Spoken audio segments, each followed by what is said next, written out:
Good evening and welcome to the regularly scheduled meeting of the San Francisco Ethics Commission.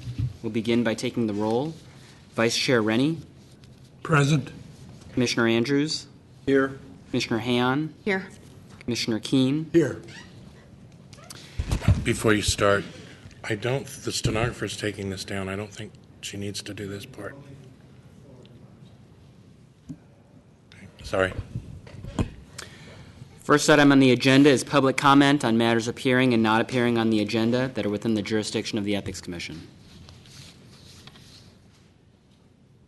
Good evening, Commissioner Hurd and Commissioners.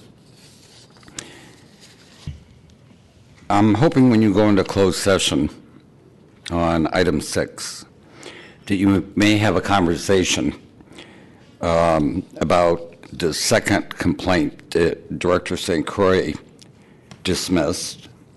As I mentioned at your September 22nd meeting, the dismissal letter did not go into the issue of section Roman numeral 3.b.1 of the SIA that indicates no officer or employee shall assist or provide assistance to an entity. And it seems quite clear to me that Mr. Pilpel's repeated appearances here before you has done just that repeatedly. So I'd ask that you consider, while you're in closed session, pulling that dismissed complaint back and taking a good look at it. I'm also a little disturbed to see on the table tonight Mr. Minardi's policy discussion paper regarding Sunshine Task Force referrals. That agenda topic is not on your agenda today. In fact, it's already been presented in draft form in 2 separate meetings to the Sunshine Task Force without the Ethics Commission ever having discussed it before it magically appeared at SOTF. This rings the bell, the same bell as the Alan Grossman lawsuit that the Supreme Court's still making up its mind whether it's going to hear. That lawsuit was filed without the Ethics Commission ever having discussed it first. These draft recommendations regarding the task force referrals, one would think, a reasonable person would think, is that you're taking action. But you haven't taken any action because you haven't even discussed it yet in a meeting. So it seems to me that the cart is before the horse again. You need to tighten up these processes.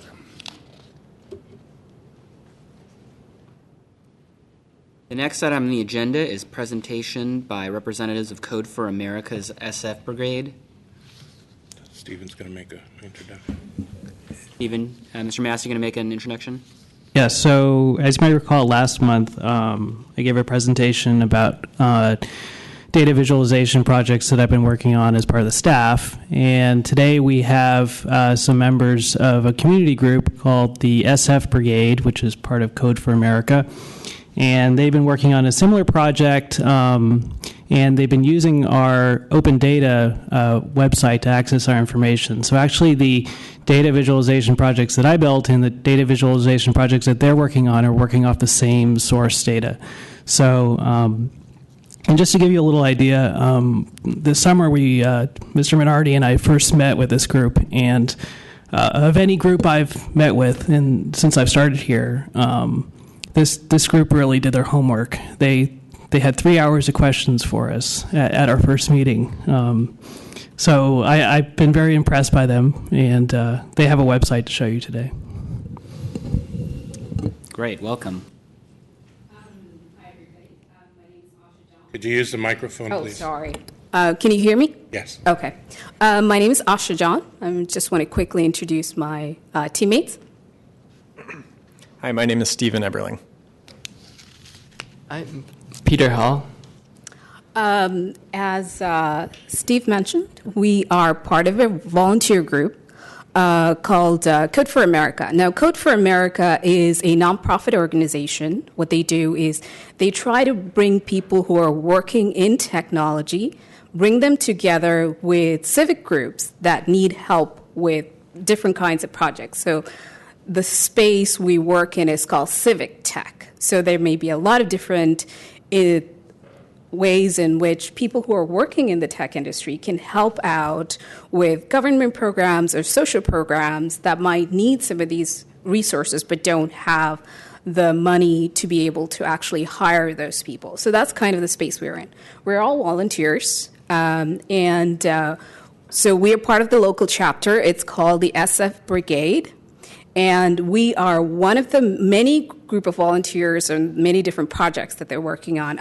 We focused on taking the data that both Steve and Jesse have helped us really understand, taking that and making it much more accessible to the public. So we're going to just walk you through what we have created, and we'll take some questions at the end. Each one of us will present a little bit about the different parts of it, and you can ask us anything that you would like to would like us to explain more, or any ideas that you might have at the very end that we could maybe try later on. And of course, we definitely want to thank both Jesse and Steve, because they have consistently come out to meet with us and really help us understand, make sense out of this data. We don't look at this data on a daily basis, so this is really, I'm sure you guys are probably fed up with hearing about the Form 460. For us, just hearing about it was like, what is this thing? So they were very helpful in helping us sort of like sort through that stuff and really try to make sense out of a lot of this data. So we really want to thank them both for everything so far. Is it on? Okay. All right. So this is a small piece, and this is just for this election. And what we've done is basically focused on the Form 460. What you're going to see is the data is actually broken up into two groups. One is all the campaign finance for the Board of Supervisors election and the ballot measures. So I'll just walk you through very quickly what we have. So for propositions, we just have all of the propositions listed out. And if you go to each one, you can see that we have, if there is a for and against listed, those would be listed. And then if you click on any individual one, you can see the total raised. And then this is this gives you the full visualization of the summary by date. So if you just scroll over it, you can just sort of see the date. And coming down, this is a visualization that tells you about where the money is coming from. So this is Schedule A of 460. So if you hover over them, it sort of gives you the amount and what who made the donation. You have a little bit of sorting on that. And this tells you, this is Schedule E, which tells you the expenditures. And we have a little bit of a grouping. If you drag and drop one of the circles, it tells you who that is and how much, it gives you the breakdown on what it is. Is there any way you can make it any darker? It's very, the text is very faint. Yeah, I think it's mainly because of the resolution. Yeah, that wouldn't surprise me. I can't. Okay.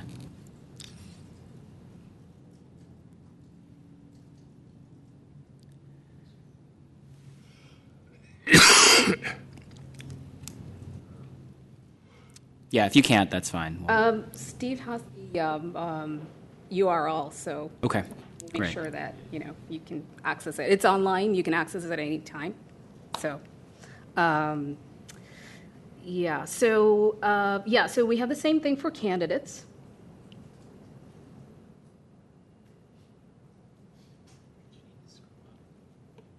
Oh, is that what it is? No, there we go. So it's broken down just by the districts that are currently up for election. And again, it's the same thing. We have the incumbents and all of the other people. And again, if you click on any particular individual, it gives you that same data. It gives you the money raised, money spent, and the balance by date. And then it also tells you all of the contributions for that particular individual. You can group by different types of entities that are making those contributions, whether it's individuals or PACs or recipient committees. And then it also gives you a grouping by size that shows you how much. In this case, it's 500. It's 500 who have given 500 and about 500, and the others are below 500. So you can just get a rough sense of, like, it's about a third that's less than 500. And the rest is mostly everybody's maxing out on 500. So same thing, going down, and you can see what they are spending their money on. And so you can basically, it's a chance for you to explore the data to see what's happening and where the money's going to, and who it's coming from.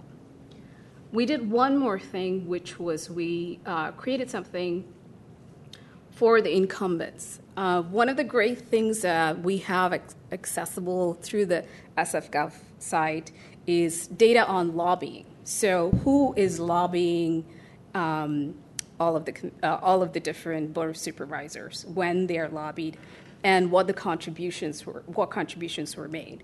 So we were able to take both of those pieces of data and put it together. And let's take a look at Scott here. So you can see right here, it's combining the data of lobbying and contributions. And this is sort of a heat map that tells you there's some activity. So you can see for Scott Wiener on the 27th, he got 6 contributions from the San Francisco Association of Realtors.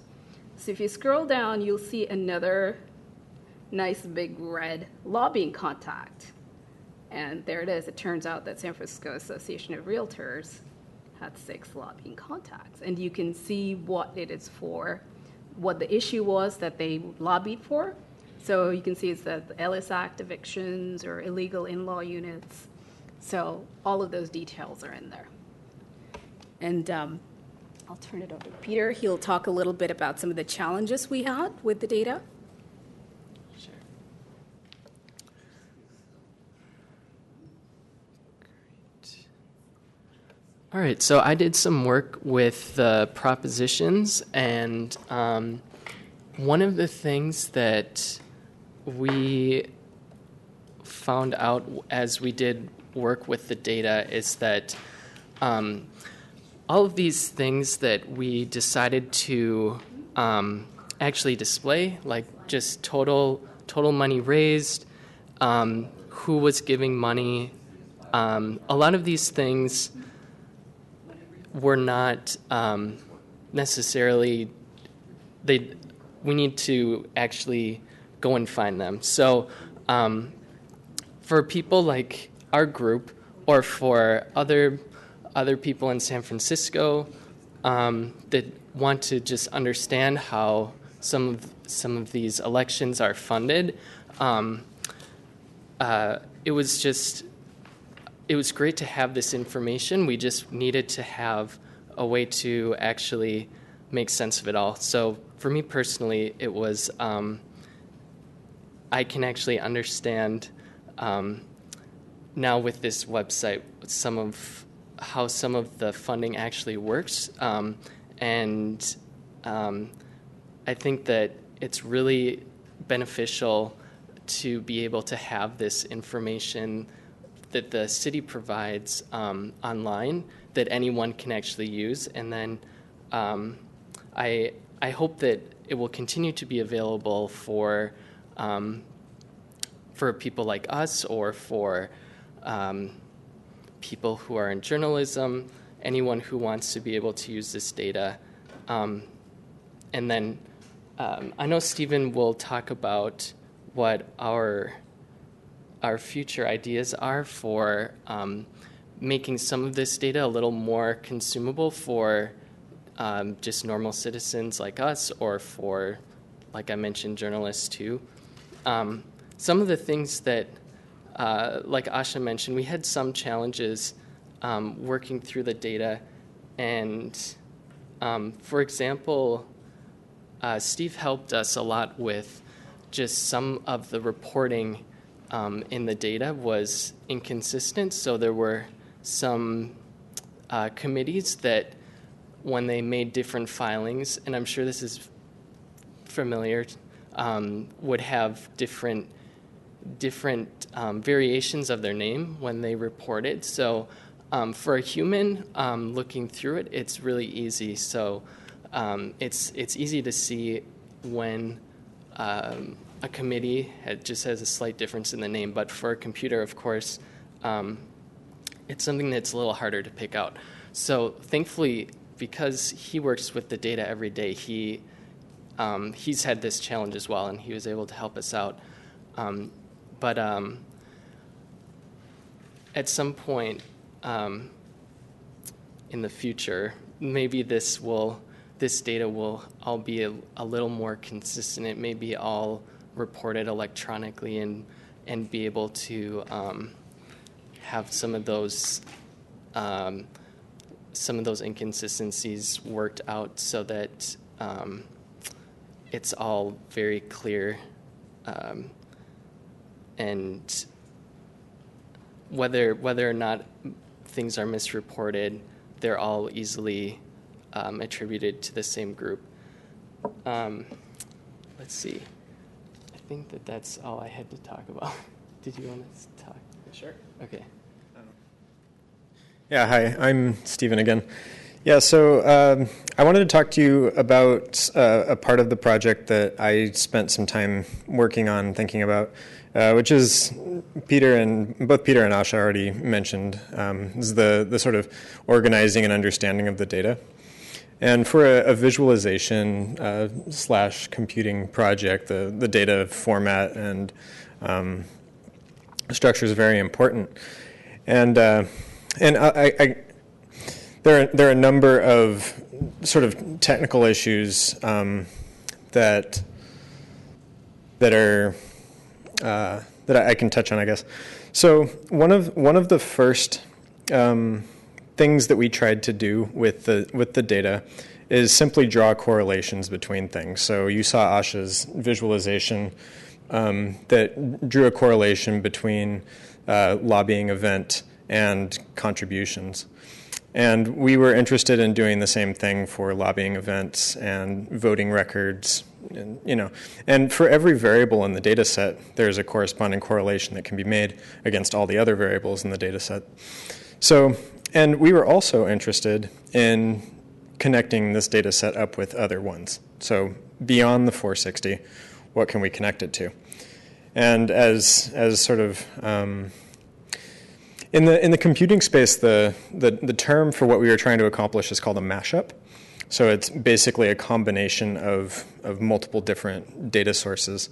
Often not, the sources aren't, the people who create the sources are not, connected to each other, but they're publishing information independently. So it could be Twitter and the 460 and seeing if there's any overlap. For our purposes, we were working with mashups between different parts of the government for the most part.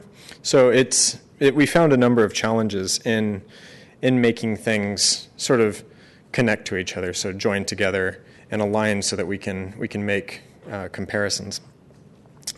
And we found that there's a number of difficulties in doing that. So going forward, we have a number of plans, and we have some plans in place to make that sort of process easier to carry out, so that we can join with other data sets and make other more interesting visualizations, reduce the amount of sort of noise that we have to sift through, because there's a lot of data and only a small amount of it is relevant. Only a small amount of it has interesting sort of leads and stories to tell. So really finding ways to to zero in on what matters is difficult. And in doing so, we need a place to put the data, and as a government website, SF data or data SF is not able to host community data sets. So as we make modifications or filter things a certain way, join up things in a certain way, we need a place to put that data. So one of the things that we're doing going forward is we've been working with an organization called DCAN that has a I don't know if that's something that's but basically it's a place for us to put processed data sets that we can then it's like a downstream utility for when we pull the data in from data SF, it gets processed and put into our data store. One of the things that we've done for this project in terms of processing data is adding geographic enrichment to the data. So the data from data SF comes with Latin long associated with it. Latitude and longitude coordinates. So for a contributor, you can see where the contribution was made. And that's useful, but we might want to know from a lat long what state was that lat long from, what SF district was it from, what California county did the money come from, and use that enrichment to show further correlations between things. Do we find that certain kinds of activities are associated with certain geographic regions? And to answer that kind of question requires some sort of processing. Processing a data set for that geo enrichment can take hours to days to find the positions within these geographic regions. So there's a lot of processing that needs to be done. There's a lot of sort of intermediate data that needs to be stored. And going forward, we're going to be looking at more of that and seeing if we can make more out of sort of this foundation that's been provided to us.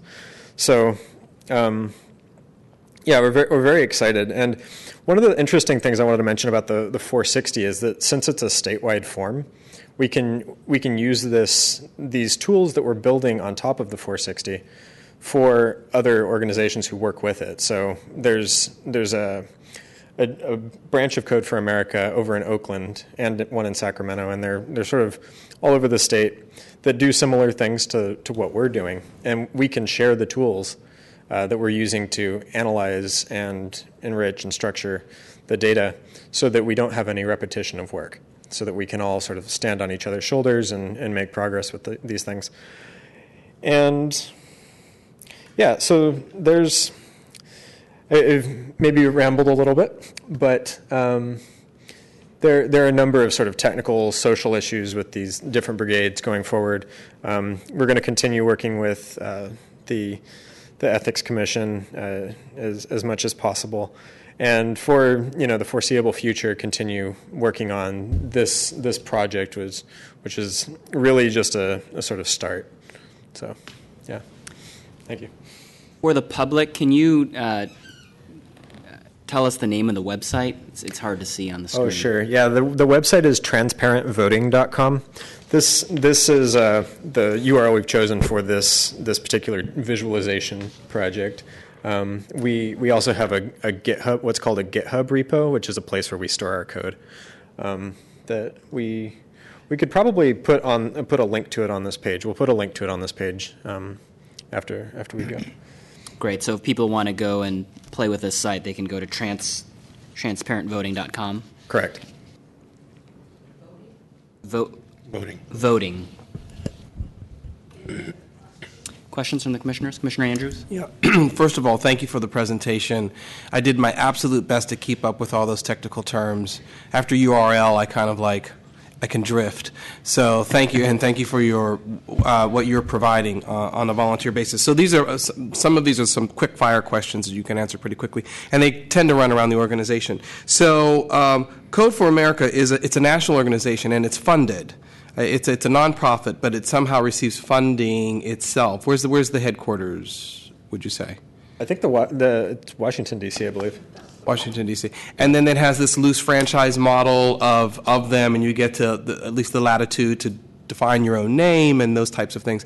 Is the ultimate goal then for you, because you said you're all volunteers, and thank you for your volunteer service, and I suspect you have other means to keep yourselves a roof over your head and fed.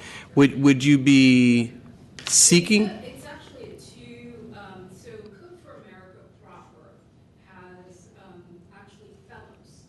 So there are. They have fellows, which is people who actually, they're not exactly volunteers, but they get a lower salary, and they have fellowships that run, I believe, 2 years, something like that. So they get, they are working in civic tech, and they typically work with a smaller local government. And, I think the governments actually write to them. They have some projects that they are interested in, would like someone to come in and work with them. So they actually have these fellows actually work with local city governments to help them with their processes. So that's the main part of Code for America. And then there are the local sort of chapters. They're called the brigades, which are volunteers from within the community itself who come in. And, we meet every Wednesday there. And then they have different projects. Everybody gets to choose a project that they would like to become an ongoing part of. I see. So the at least the chapter aspiration is not necessarily to get to a funded level or a contract or a series of contracts that you would be providing this particular service, but just this is your altruism, your community altruism that you're giving back, and we appreciate it. Yeah, it's a very, very different ethos, and I think it's part of what you would probably have heard of as hacker culture, which is very much have a deep belief in open data, open government, open source. So this particular project is open source, which means that anybody else can take what we've built and reuse it somewhere else. So it's part of that ethos. It's not necessarily about getting out there and making a bunch of money. Although Code for America does have an incubator where they do, I believe, help startups, but that's not the goal. Thank you. Other questions, Commissioner Han? My first question is this a permanent project that you will essentially supervise? It's an ongoing project, part of Code for America. So Code for America will hold on to everything we build, and everything will be live. They do have so we have some nominal sort of fees and things that we have to pay just for the hosting and things like that, and they pay for that. That's not a huge amount of money. So whatever we built will be there. It's always going to be there. It really is a question of how it's going to progress. Right, and who's going to continue to input develop the data that changes from day to day, year to year, election to election. And then I assume that we will have a link to that. We will have a permanent link to that website, Mr. St. Croix? Sure. Will we have... Because, it's very exciting. It's a wonderful project. And, I'd love to already go on site and play around with it. And as I'm sure anybody who has an interest in these numbers and in this data would want to do, and to make our own correlations. Now, that's my second question. You showed the correlations that you have drawn or gave us examples of. So if I were to go on your site, could I create my own correlations and ask the website to put those correlations together, or does that have to be created by you? We have to create it. You have to create it. Yeah, okay. This is not quite at that level where... But it could be at someday. Yeah, it's one of the many possibilities, as Peter and Stephen have explained. These are some of the technical challenges that we face. we really came into this very super idealistic, and we're going to do exactly what you said. But the reality is, these are human beings filling out forms, so it's full of errors and lots of issues, and it takes a lot of time and a lot of work. Reality is like that. Yeah. Yes. Thank you, but it's great work. Thank you so much. I can elaborate on the contribution piece a little bit. One of the things going forward we're working on is a system that enables outside contribution. That's one of the reasons why we decided to find our own content, what's called a content management system, for hosting our own data sets, so that if you ended up importing this into Excel, did your own analysis, you could give us the data and we could put this on the internet, sort of under our name and in our system as something that can be, built on, that's not necessarily endorsed by the government, but it is part of, our organization's effort to make this data more understandable and usable. So we are working on some very, sort of basic tools for doing that, but it's early stages, but it is a focus of ours. Commissioner Keene? Yeah, this is very exciting. You've done quite a job here, just in terms of allowing the general public to get into the weeds of things like an election and what's going on in regard to funding an election, who's involved, the whole aspect of following the money, which tells us so much about government and the transparency or lack of transparency of government. That's enormously valuable. I want to ask you a question which may be a little unfair, and if it is, just feel free not to answer it. Since you have gotten into the weeds and you've seen how elections and balloting works and where the money's coming from and where it's coming from, have you formed any kind of opinions relating to one way or the other in regard to the whole process itself that you'd like to share with us?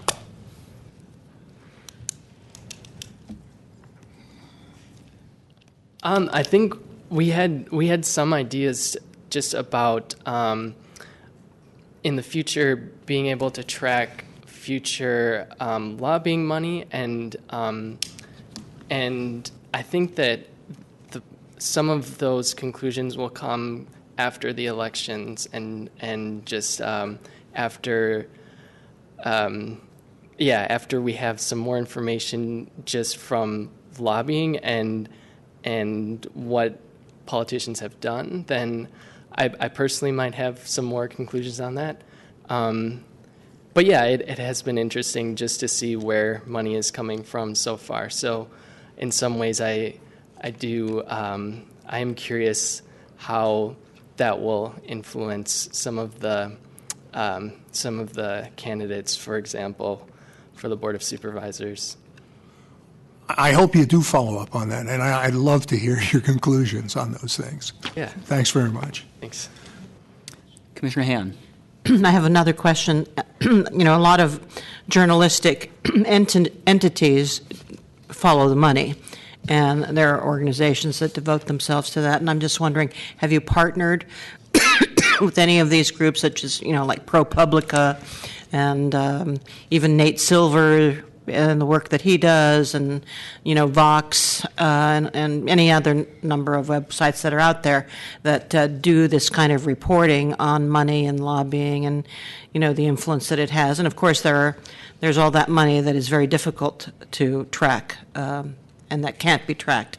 But I'm just wondering if you've formed any partnerships on that basis. And then after that, I have a question for you, Stephen. So the main thing is that a lot of the organizations that you're talking about are largely focused at the federal level. Right. That's a major difference. So I did personally work for another organization who work in that same space, called Votocracy. And the great thing about things on the federal level is that you have many, many organizations that clean up the data for you.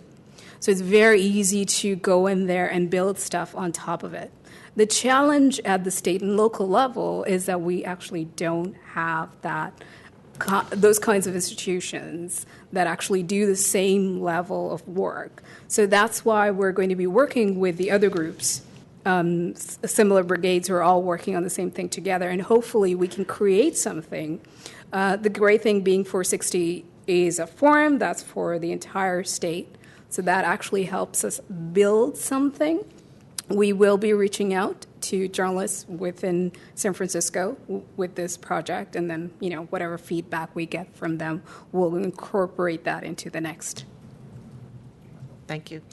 And Stephen, my question for you is, now that you've worked with this group, with Code for America and the San Francisco Brigade, what are your hopes for future collaboration and how we at the Ethics Commission can use this and take advantage of it and make it available very clearly to all of the public that has an interest in this?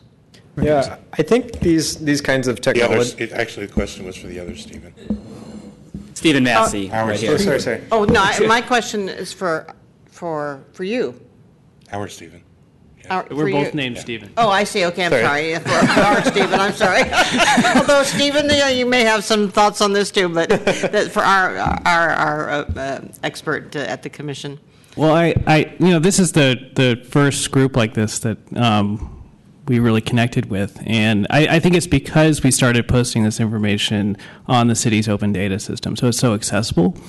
So I hope not only will this relationship continue, because for this group, it's been a major learning curve since this summer to produce this site. So now they have a little bit of experience with this. So I'm hoping for this group that this will continue, and then I'm also hoping that it will help us with other cities as well, because I've worked a little bit with the group in Oakland. I know there's a group in San Jose, again in Sacramento.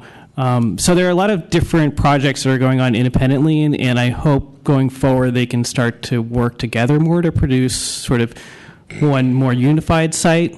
Another sort of exciting development, which I haven't even had a chance to talk to them about, is that in the last week, Netfile, which is our vendor for our electronic filing system, is also the vendor for all of the electronic filing systems in the other cities, posted a website where programmers like this group can actually tap into the data in any city in California. And then they also took the state's data and included it as well. So you can actually tap into all the data statewide. So you really could build something like this now.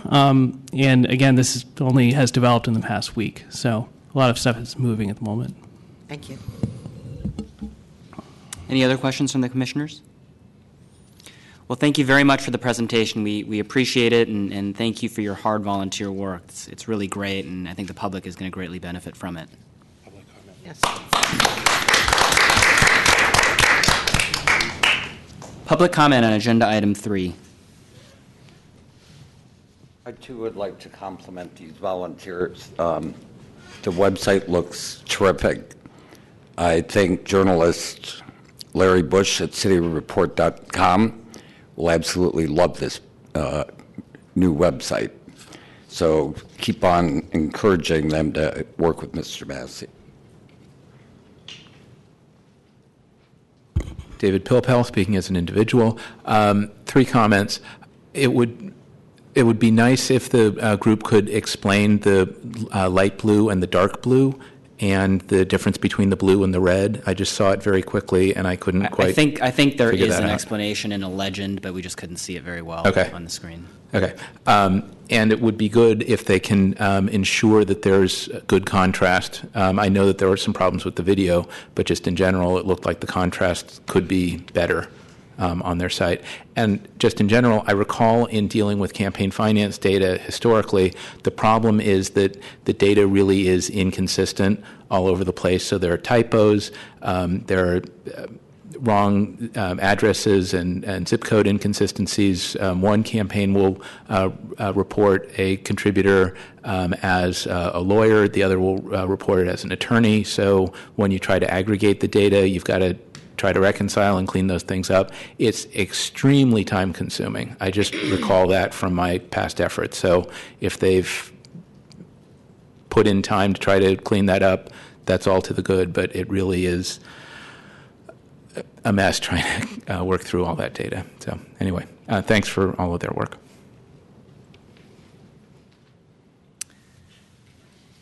The next item on the agenda is here. What's that? I was telling a stenographer to start. Okay. The next item on the agenda is a hearing on the merits regarding ethics complaint number 18-121029 in the matter of Bob Squeri.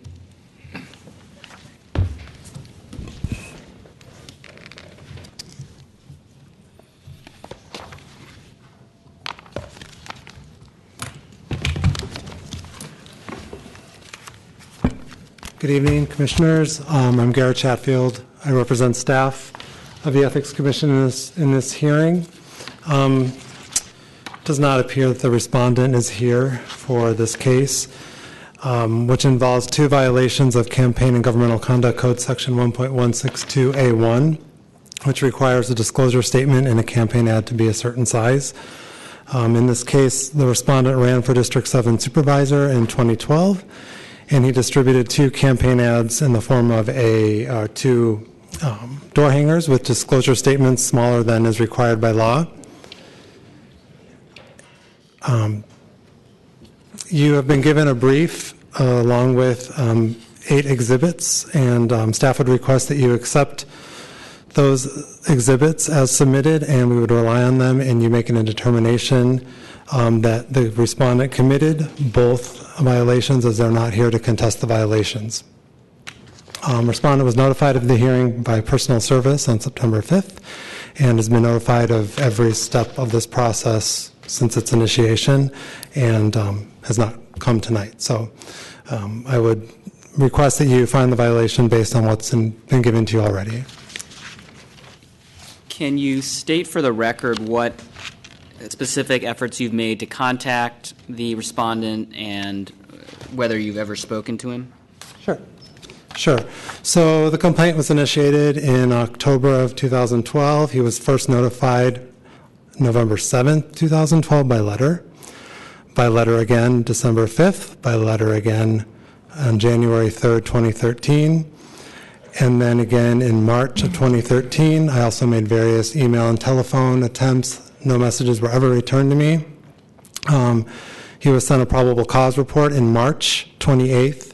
He did respond, but did not attend the hearing, and his response was that he was not going to attend.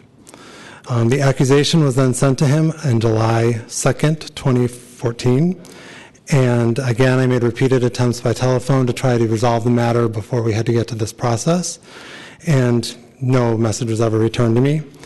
And then the hearing notice for this hearing was sent on September 5th. And after I sent that, I did try to contact him a couple times as well to see if we could resolve it through settlement or some other way. And again, there's been no response. Questions from the commissioners?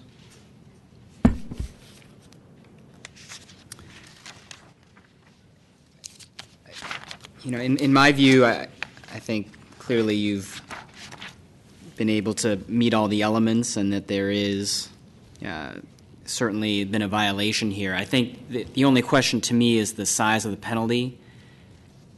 You know, for a failure to print the campaign committee in the correct font size, $10,000 does seem somewhat harsh. I understand that it's a result of the respondent not at all cooperating or even acknowledging the process. But I still do have some concern that that penalty is excessive. For the staff does not argue. Sorry. We can see that that is actually high. It's the maximum. For this kind of violation, that would not ever happen as a settlement. Policies were adopted back in 2013 that laid out very specific timelines and what penalties will be. This did actually occur prior to those adoption. Staff just used this as a guide to give the commission something to consider.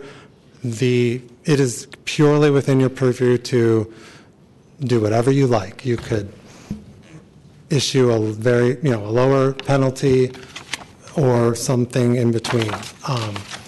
Those are merely a guide at this point. Like I said, I don't believe it would be fair to impose those penalties on him because this happened prior to that. I included that as a guide for you. That was it. Other comments or questions from the commissioners? Well, I think I share your views, Mr. Chairman, that $10,000 is not appropriate for this kind of a violation. I'm reminded of a judge who once told me about he had a case before him during the Second World War, and the 2 plumbers were charged with sabotage because they cut a pipe on a job they were doing, and he said to the FBI when they came, he said, "Well, what are you going to suggest for a real sabotage?"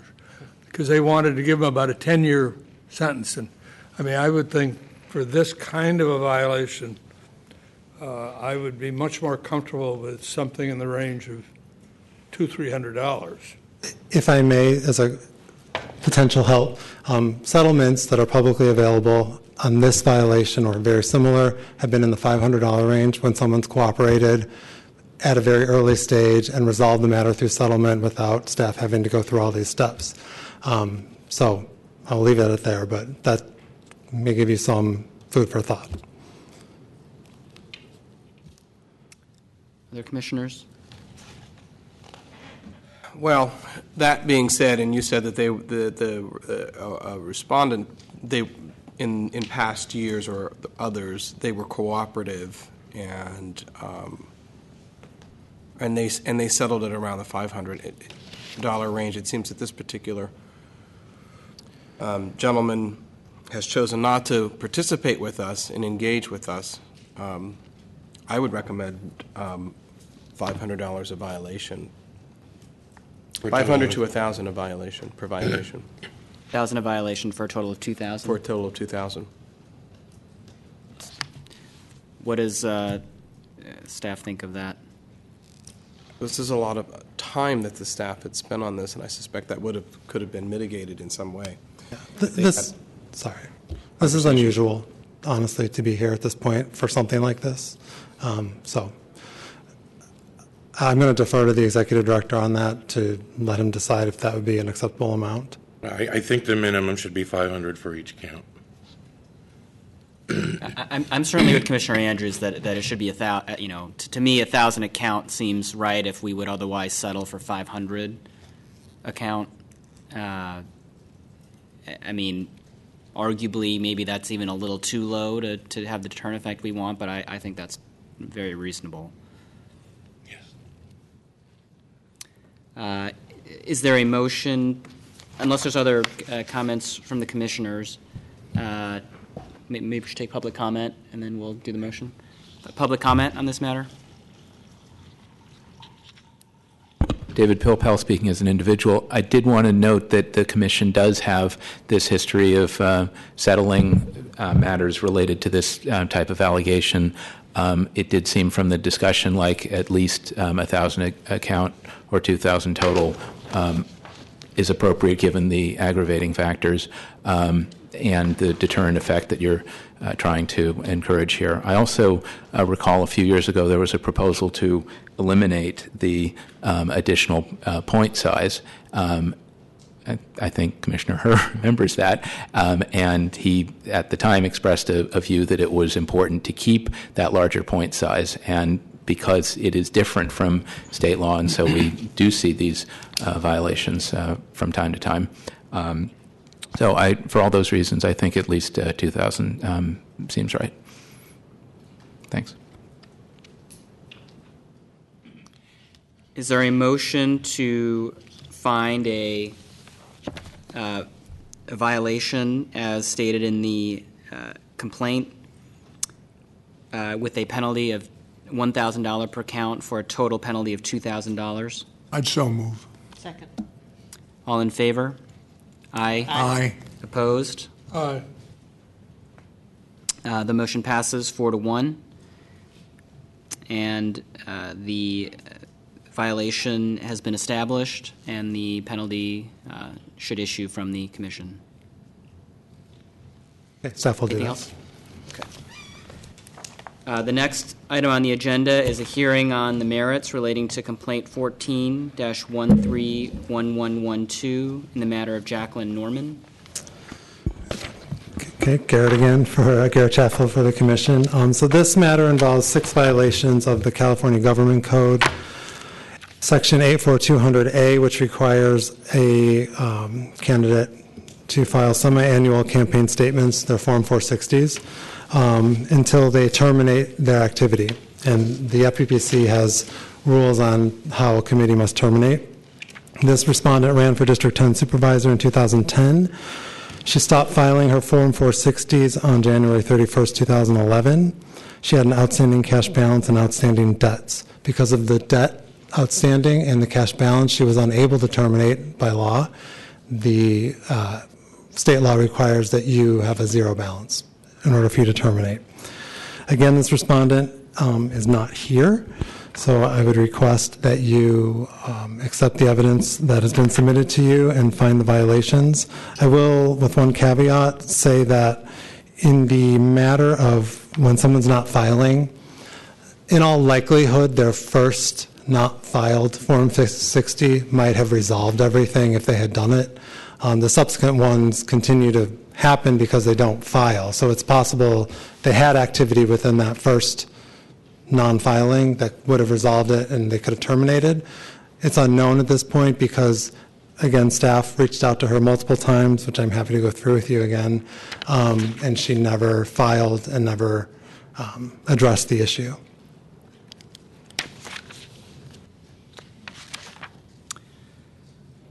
Comments or questions from the commissioners?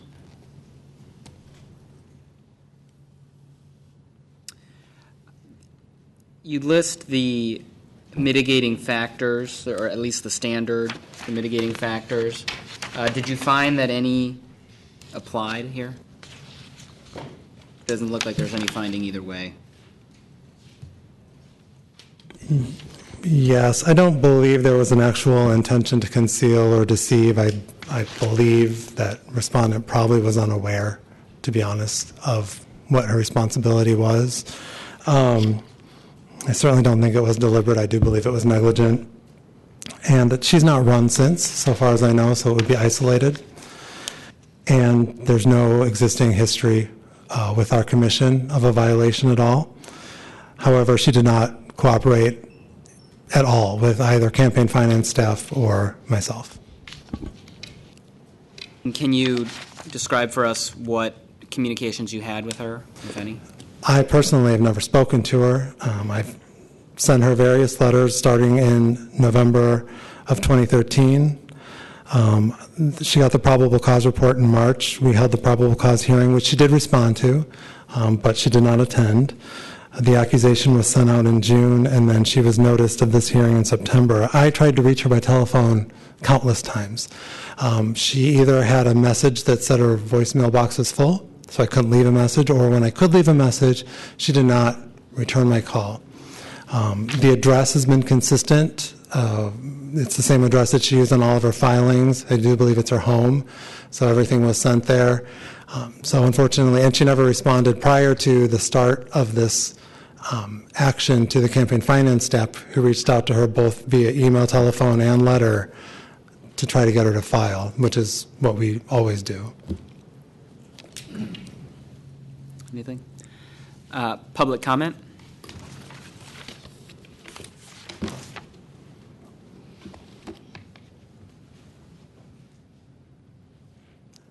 No public comment?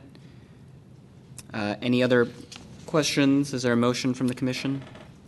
I just wanted to note that,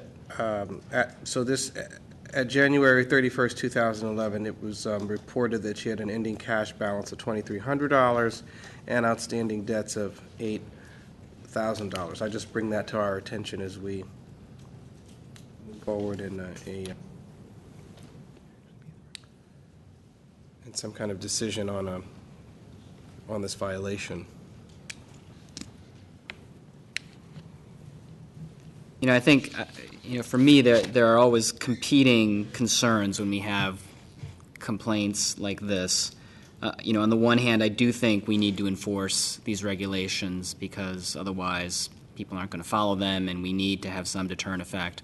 On the other hand, I also want to make sure that people who are running for office, who don't have big campaigns, who don't have professionals helping them, are not completely discouraged by failing to file forms that probably would have resolved matters for them relatively quickly. I think for me, the reason why I'm comfortable with this recommendation is because of the great efforts we've made to try to get the respondent to resolve. And I think the public needs to recognize that we are willing to cooperate with respondents, particularly in this kind of situation, who acknowledge that they didn't file forms, get it fixed, and this probably could have been resolved for much less than what's being proposed here if respondent had merely responded to the phone calls. So, and I do think it is a serious issue to not file these forms, because there could be a situation where they could really be deceiving the public by not filing them.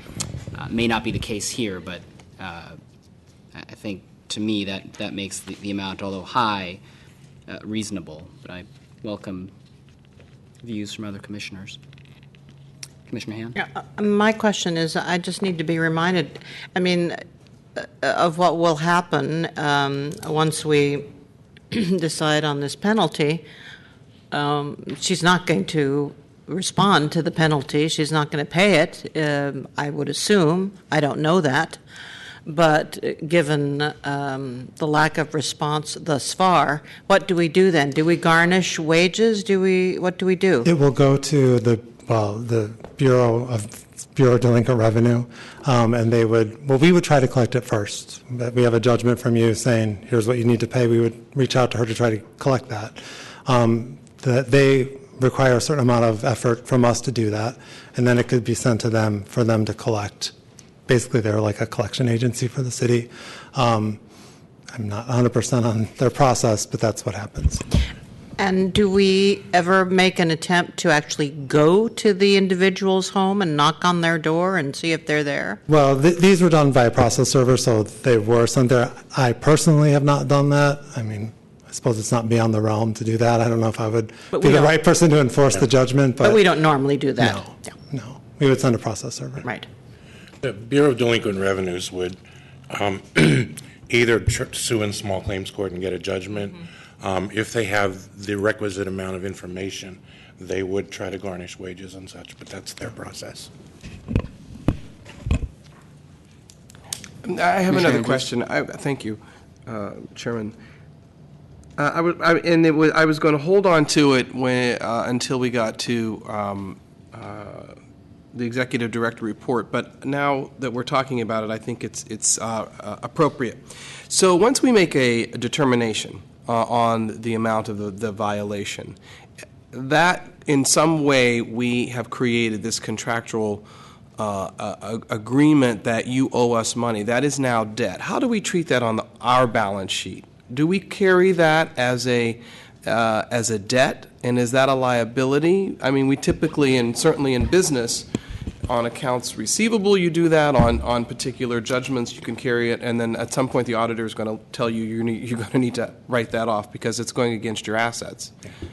We're not a revenue-producing department. There are very few that are, the larger ones. So while we do, the city does track the revenues that we collect as deposits into the general fund. There's no deficits recorded when we have outstanding debts like this.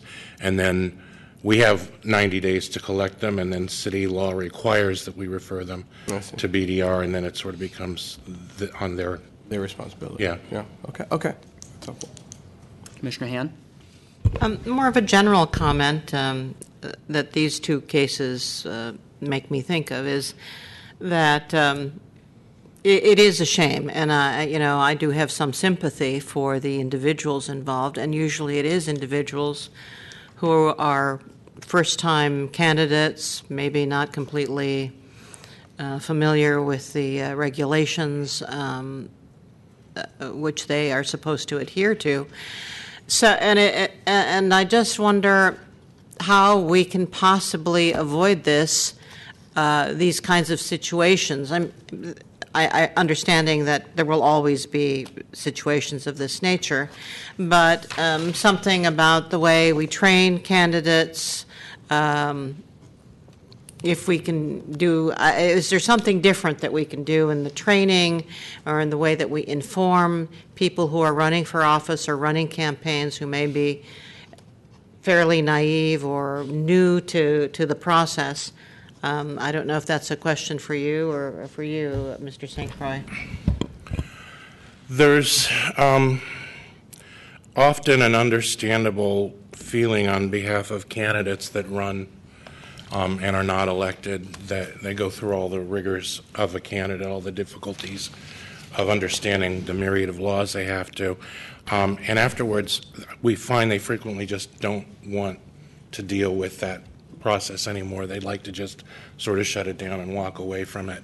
And unfortunately, they can't do that. There's obligations that they incur to themselves when they become a candidate. And I think there's a certain frustration level because people don't realize how complicated it can be to run for office when they initiate these efforts. So unfortunately, in situations like these really are too bad, because if we could have worked with this person and maybe there'd be one count here today instead of 6, and possibly none if they, if they'd paid off their debt and cleared out their bank before that first filing deadline that they missed. They could have retroactively terminated, and that would have been the end of it.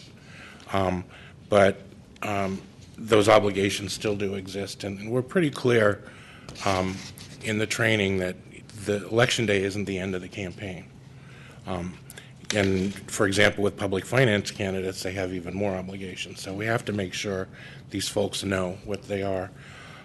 But it's that syndrome that I just described that contributes a lot to this. Understandably. Commissioner Andrews. The only other thing that I would say, and I think, what's the number that we're going, that it's $9,000. The staff has recommended a $9,000 penalty. Is that right? Yes. To this. So, if you all will allow me, to trying to add some rationale to a number. In our last ruling, there was $10,000, and we got to $2,000, and we somehow talked ourselves through that we got there. And we have $9,000 here, and I'm thinking someone who didn't follow a font size regulations in the flyers that you put out. If you're asking about harm, how many people were harmed? Harmed meaning they actually couldn't read that form that they otherwise could be able to read and be more informed, and from that harm, we made this determination. And for this particular one, there were 6 counts, I understand. But then I think about how many people were harmed along the way, and who's to define harm and how far-reaching that goes. But this is this one individual's failure to file over and over and over and over again. And in the absence of any other rationale that we could apply to a fee, I at least see that there was a balance of $2,300 at that time, in which case I'm not sure how we came to $1,500 per, and maybe you want to say a word about that. So I looked at past settlements again where people cooperated with us on these kinds of violations. It was in that $500 range. Because of the effort that had to go through and going through this process, we thought 3 times that was appropriate. However, I said at the beginning, and for you to consider that in the vast majority of cases like this, when someone's cooperating with us, it's clear they could have terminated with the first filing that they didn't file. The issue is we don't know how she resolved this debt. We don't know if she raised more money from people to do it. We don't know if she took on loans to do it. It's unclear.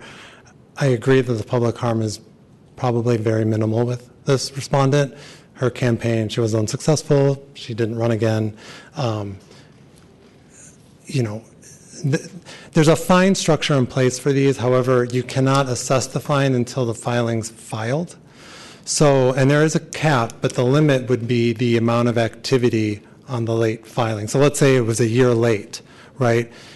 And she raised $6,000 that she needed to pay off that debt. You could do $6,000. If there's no activity, there's a different cap. It's much lower. So you could look at it that way, but because these were never filed, we don't know that answer. But that is where I came with that number, just looking at the effort that was put into this, opposed to people who were very cooperative, because this happens. But generally, people, once we contact them, will work with us to resolve it.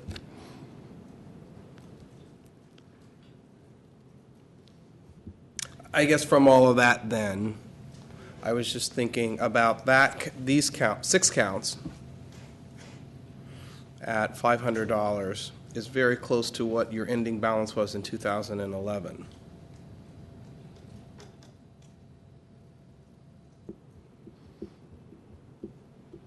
Although I'm not sure the ending balance necessarily has a correlation. It has no correlation, but I said in the absence of any other rationale, and I guess there is rationale in that. It's consistent with what we've passed and the amount of cooperation and other mitigating factors that were there, and aggravating issues as well. So I totally understand that you've applied that to it. So.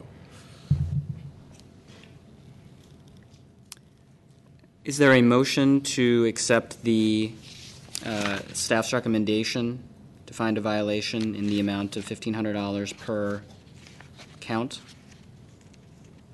Yes, I'd move it. All in favor? Public comment. Oh, public comment. We did public comment, but... Oh, you're right, I'm sorry. Dan? Your pardon.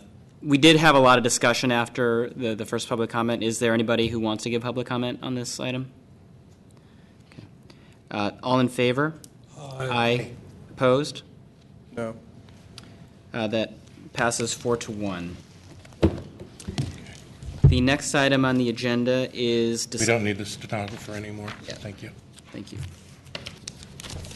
Next item on the agenda is possible discussion and action relating to a complaint received or initiated by the Ethics Commission. Is there a vote? Is there a motion to go into closed session to discuss possible litigation as plaintiff? So move. Public comment. Hearing none. All in favor? Aye. Opposed? Hearing none, that motion passes. We will go into closed session. I'm sorry.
the airport. It brings to mind visions of travel, romance, excitement, and gourmet cuisine.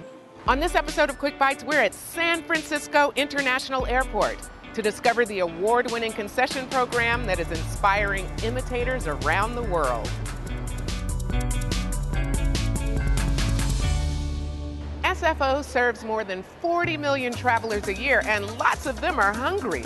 There are more than 69 restaurants at SFO to choose from, and nearly all of them are branches of local restaurants, bars, and cafes. That's right, even this foodie town's airport is a dining destination. So tell me a little bit about the food program here at SFO and what makes it so special. Well, we have a wonderful food and beverage program here at SFO. We strive for sustainable, local, organic produce. Our objective is also to be a zero waste terminal and also bring in the best food of San Francisco to our passengers. I like the sushi joint down there called Wakaboo. It's my sushi is my favorite food. I just beg my parents every day to go to sushi. I think the eating options here are fabulous. Definitely better than Los Angeles Airport. 1,000 times better than Dugway. I had a double cheeseburger with bacon, a fat burger. And I always get the udon. I really like the udon. My wife is gonna kill me because I'm supposed to be on a diet, but hopefully she won't get to see this video. So. It totally is a San Francisco experience because there's so many different people and different nationalities in this town. So to come to the airport, everyone can have what they want. Everyone. Is San Francisco's program modeled after other airports, or are we sort of pioneering some of these concepts that you're talking about? We are definitely pioneers in airport concession world, at least nationally, if not internationally. And we have many other airports coming in here asking us about our concession program and our process and how we select our great operators.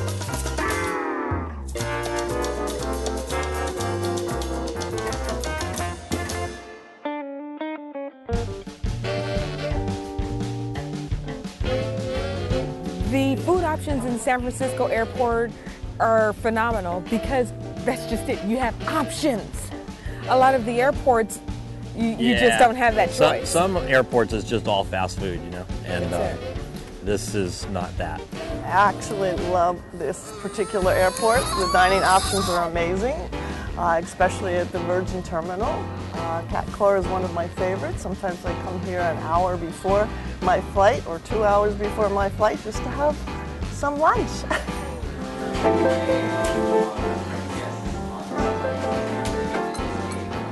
We definitely try and use as many locally sourced ingredients as we possibly can.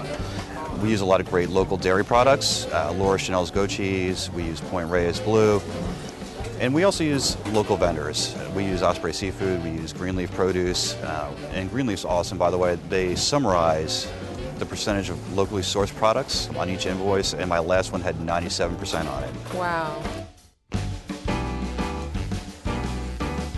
Have you picked up anything unique or special or odd for family or friends on the food scene here at SFO? I've picked up a good couple of unique things from Napa Valley. They have a lot of different chocolates. I love chocolate, so they've got a lot of different types of chocolates, really unique snacks, caramel corns and things like that are really good. Now that's a guilty pleasure right there.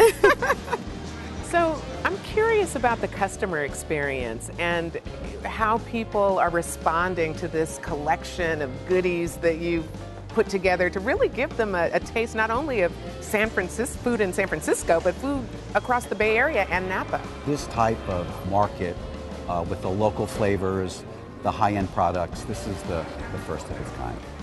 I think the one thing is they can't believe they're in an airport. They're like, I'm in an airport right now. I really enjoy just watching them pick up things for their friends and family that they were like, oh wait, I don't have to go shopping now. We want it to be almost an oasis. When they come in, they feel like they've been taken care of at our location.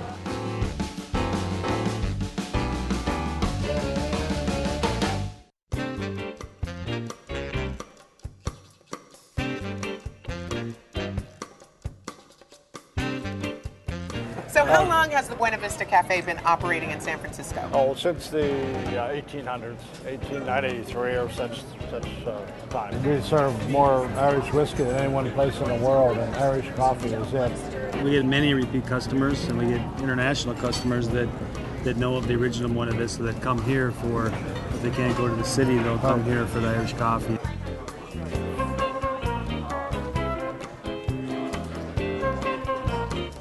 So let's talk sandwiches. Can you tell me how you came about naming your sandwiches? We were on Potrero Hill for 27 years.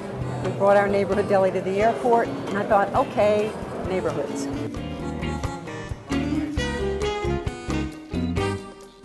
How do you keep it fresh? You can answer that any way you want. Yeah. I mean, that's really important to us. Our brand is based on making things from scratch and making sure we don't use any preservatives or stabilizers. We don't use a lot of packaged goods. We actually pasteurize our own milk and take the time to incubate our yogurts from scratch, so they're very pure. I think they really appreciate our effort of being here.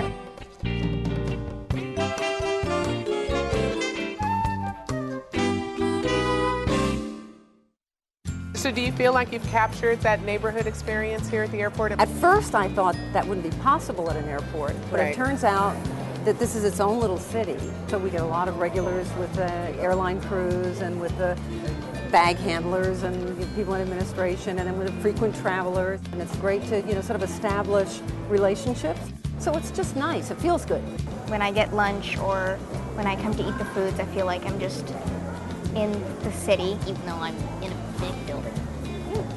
I was kind of on the assumption that you kind of one and done with your guests. They'll come in one time, and people don't travel that often. That is so untrue. At our shop outside in San Francisco, we have a lot of regulars. We're a regulars place, and we didn't think that we'd find that here at the airport. And we've found here that we have people coming in at least once a week to come for the food, the service, the drinks, and just the atmosphere. The food here definitely reflects the vibe of San Francisco. The Blue Bottle coffee, and then of course Equator. I'm a big Equator fan. I actually ship boxes of Equator home every couple of weeks. So to have it here, I just bought a couple of bags to bring home. Save myself some shipping costs. I'm impressed. It's good stuff. I might just come here on my own, without a trip. We got the kids, we could get a babysitter, and maybe, we could just have a candlelit dinner right here at the airport. Here it's an experience, so it's something that we have a little bit of taste for everybody. So if you're coming and you only have a few minutes, there's plenty of restaurants where you can grab something and go. Otherwise, if you want to sit down, we've had a lot of places where you can sit and actually enjoy the experience of the food. And they're all unique local foods. So tell me a little about the future of food at SFO. We're hoping to bring more newer concepts that are out in San Francisco and what our passengers want. Well, I'll look forward to see what you're cooking up.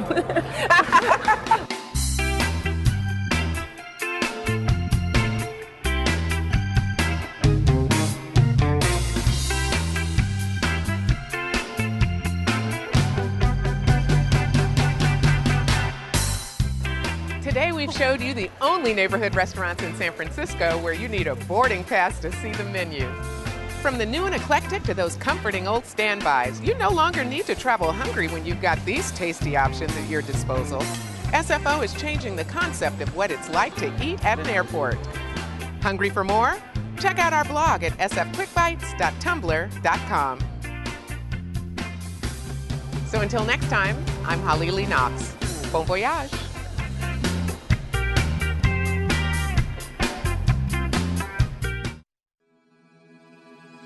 Hi, I'm Lawrence Cornfield with Building San Francisco. We're doing a special series called Stay Safe.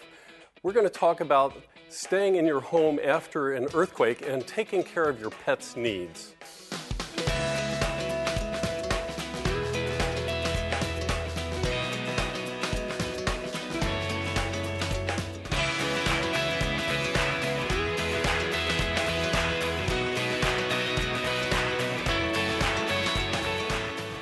Well, here we are at the Spur Urban Center in San Francisco on Mission Street, and we are in this little house that was built to show what it's like in San Francisco after an earthquake. We're very pleased to have with us today Kat Brown from the Department of Animal Care and Control and her friend Oreo. Hi, Oreo.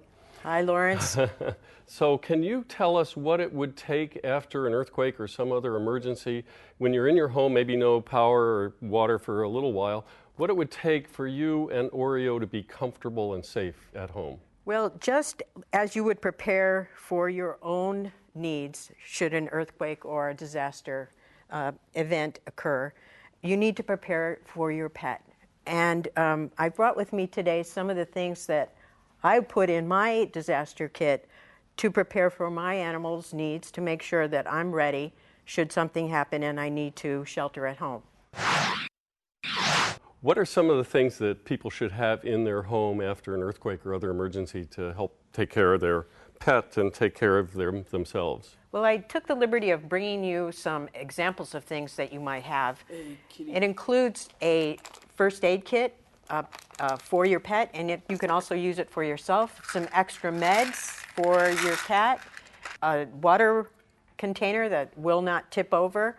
We've got both food, wet food, and dry food for your pet. Disposable food container, water, and your vet records. In addition, we have a collar and some toys to keep Oreo busy. He needs toys. And this, I noticed, this is San Francisco being a real foodie city. Come on, Oreo. This is your dinner. It is pate-style tuna and chicken dinner. Fits into Oreo. our foodie scene here. You know, what they say now is that you should have at least a gallon of water, and I think a gallon of water is a small amount. I think maybe more like 2 gallons of water would be good for you and your pet. Does the city animal care and control or any other agency provide help with you and your pet after an emergency? Actually, there is a coalition of NGOs, non-governmental organizations, led by the Department of Animal Care and Control, to do disaster planning for pets. And that includes the San Francisco SPCA, the PAWS group, Vet SOS, Pets Unlimited. We all have been getting together for over 4 or 5 years now to talk about how we can educate the public about being prepared for a disaster as it involves your pets. Lots of services. I understand that if you have to leave your home, we are encouraging people to take their pets with them. Is that right? Absolutely. We think that is a lesson that we learned from Katrina, is that if you're being evacuated, you should take your pet with you. One reason I have this carrier here is that you need to have a carrier that you can fit your pet in comfortably, and you need to take your pet with you when you're evacuated, if you're evacuated. I want to thank you very much for joining us and bringing Oreo today. And I want to thank you for joining us on Building San Francisco, and stay safe. Well, good morning, everyone. Welcome to City Hall, the home of the San Francisco Giants. All right. Well, today we have a very important piece of legislation to be signed. Let me begin at the outset. There is a movement going on in the city. It's called the sharing economy. It's something that not only have we been watching with the role of technology and the ability to connect people up with better on-time information and resources and the ability to just connect with more and more people, but taking place in our city and cities across the country is a movement called the sharing economy. And that is based upon a very simple understanding that in order to be successful in America, you don't have to own everything. As I grew up as a child of 6 kids in the city of Seattle, I had to share, and I learned very quickly that I couldn't own sometimes even my own pair of socks, that we had to share in order to survive, in order to succeed. We had to build a family economy around understanding each other's needs and trying to help that out. And of course, we had to share a lot of information. Well, technology has brought about, I think, a huge revolution in the ability to understand what we're doing in the economy, and with the tremendous interest in people in this city to say that we can also succeed in this economy. We're already doing it. We have all kinds of ride sharing applications to get people so they don't have to own, and what I usually say, a second and third car in this city. They can get around, get all their tasks done. We got great companies like City Car Share, Zipcar, and others. And then you've got companies that are even having scooters be able to share, electric scooters all around the city, not having, again, to depend upon any particular mode or owning their own car, along with, of course, a great muni system, great transportation system that we invest some serious monies in, and, of course, Prop A. I got to put that in there, that we got to be able to pass. We have task sharing, and now we've got the ability for people to do space sharing. And I have behind me a great group of enthusiasts, people who wanted to join this economy, find ways to do it, invite more people to this economy just by sharing information and space that they may have. This is the first effort in the history of this space sharing movement that we've been able to regulate this. And I want to thank Board President David Chu and all the supervisors, Supervisor Scott Wiener here, Supervisor Katie Tang. I know we'll be joined by Supervisor Malia Cohen and others to bring a strong majority to pass this legislation in an attempt to regulate an industry and also to make sure that going forward we collect some good revenue for the city as well. When we invite people to be part of this economy, I think the city wins as well. It's a win-win-win for everyone. I want to thank all the speakers today, representatives from the different companies, their employees, their people that are living here and working here that are finding ways to make it successful for themselves. This is, I think, a great story coming out of our city, is that we have an economy that shares the ability to have space, rides, tasks, more and more. And I'll tell you what, often, the larger companies are doing the same thing. If you look at what's happening in the bio-life sciences world, you'll already understand that they've been sharing with laboratories in order to be successful. Great big pharmaceutical companies find the ability to have their laboratories shared with each other in order to bring the pharmaceutical products out. That's yet another example in another industry. This is happening literally in virtually all the industries. So I join this group in celebrating this occasion. We're regulating. We're going to eventually get a lot more revenue here going forward, and that will be great for the city to support all of the other services that the Board of Supervisors and I know that will be coming at us continuously in the city. So with that, let me introduce to you the author and sponsor of this legislation and our Board President, David Chu.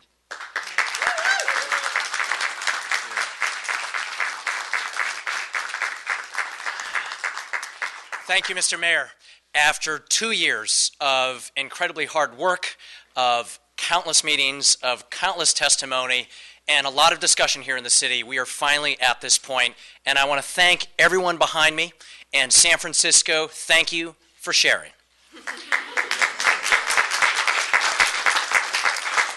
I want to take a moment and very specifically thank some of the stakeholders that we worked with. We worked with tenant organizations, we worked with landlord representatives, small property owners, we worked with the hotel and tourism community, including both labor and management. We worked with neighborhood advocates all over the city. We worked with many city departments, including the Planning Department, the Department of Building Inspection, the City Attorney, their staff, and commissioners. I want to thank my aide, Amy Chan, who worked on this for 2 years of her life. I want to thank our colleagues on the San Francisco Board of Supervisors, and in particular, the first 3 colleagues to step up to support this legislation, Supervisors Wiener, Tang, and Malia Cohen. And I want to take a moment and also thank an individual who's not with us today. Ted Gullickson was one of the very first leaders in the tenants community that we worked with over a year and a half ago. He stood with me when we introduced this legislation in April, and I know he is here in spirit. And then I want to thank the thousands of individuals from all over our city who are our seniors, our working families, our students, our artists, our tenants, our landlords, our homeowners, who represent the amazing diversity of home sharers here in San Francisco. Thank you for being with us today.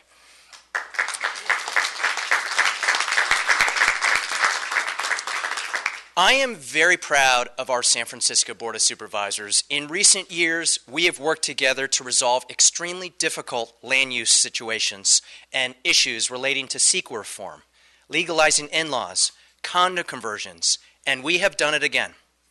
Why are we here? We're here because everyone knows that the status quo with regards to short-term rentals is not working. We've seen an explosion in short-term rentals, thousands every evening. In our city, technically, it has not been legal, and yet there has been no regulatory or enforcement structure. For years, we have not had a solution. Everyone agrees that we need a different approach, but until today, we have not acted. The heart of our legislation has been about addressing housing affordability.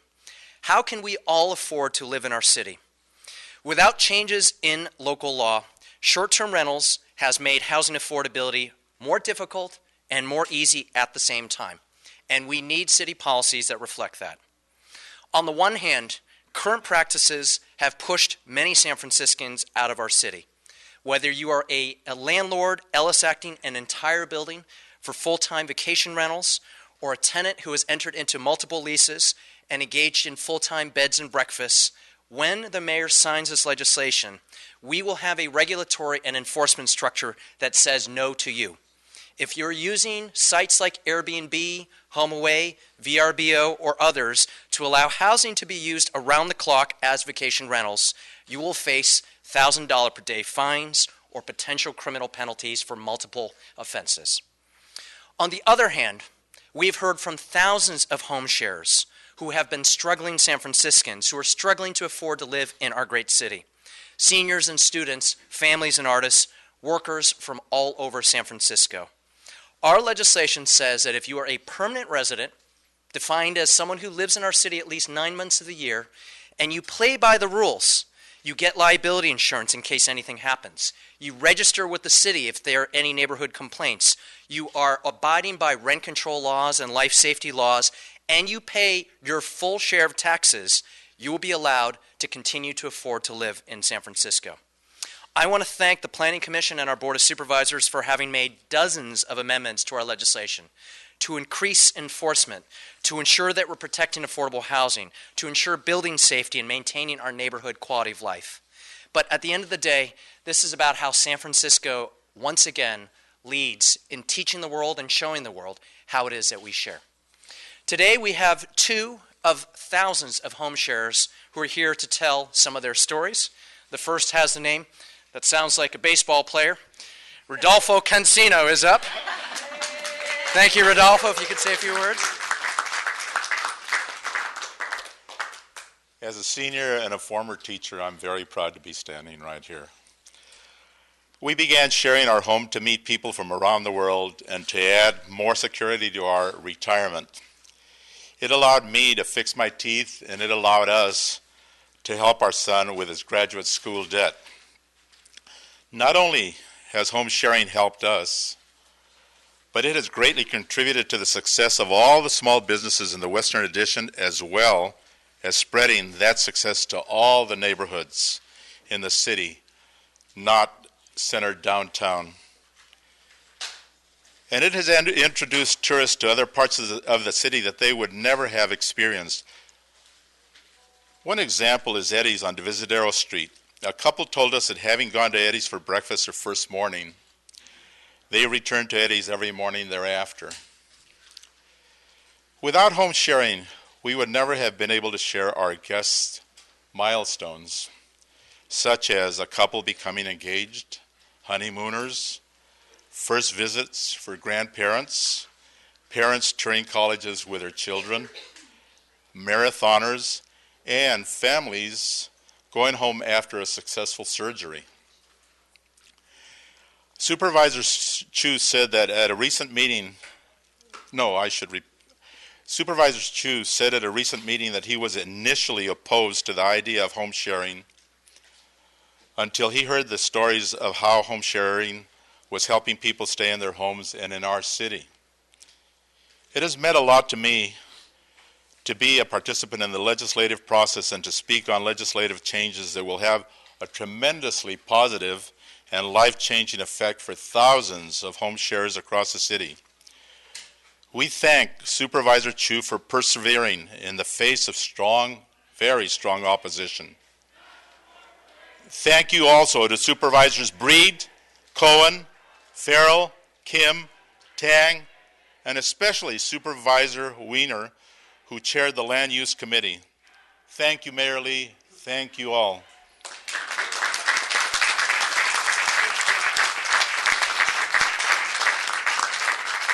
Again, there are so many people to thank from the mayor on down, but we have another person representing the thousands of home sharers here in San Francisco, Nancy Niederhauser.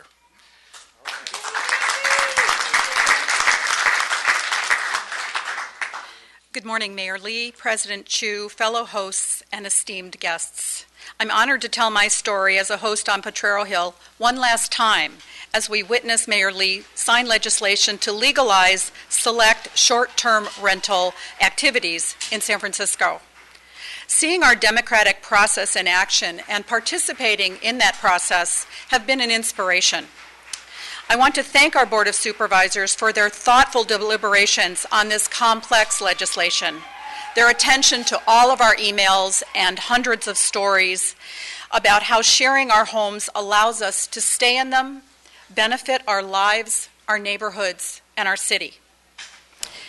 I thank in particular President Chu for his masterful navigation of our city culture and politics, Supervisor Wiener for his skillful advocacy, and my District 10 Supervisor Malia Cohen for her votes and for her impassioned remarks at the last board meeting.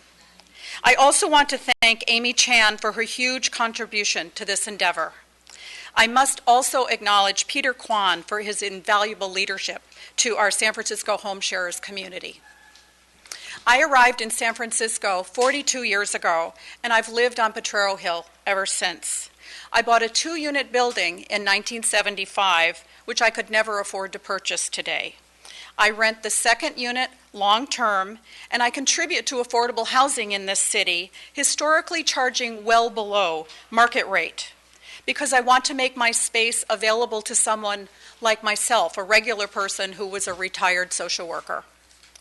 Over the past 3 years, I've offered a small guest room with private bath in my home 10 to 15 days per month, only when I am present. The income makes a huge difference in my retired standard of living. It has been a lifesaver this year with medical expenses. It secures my ability to remain in my home and in San Francisco because I am spared depleting my savings so quickly.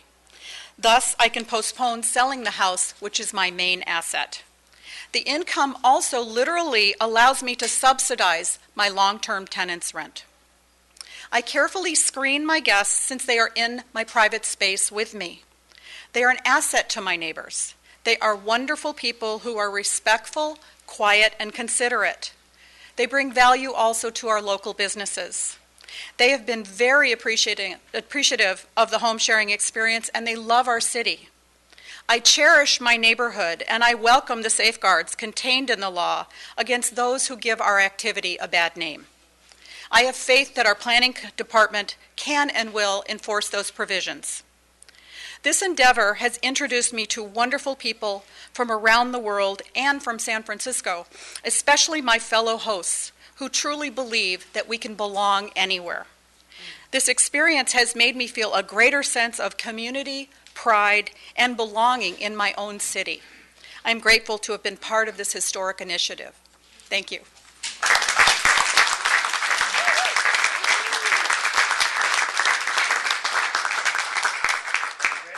Ready?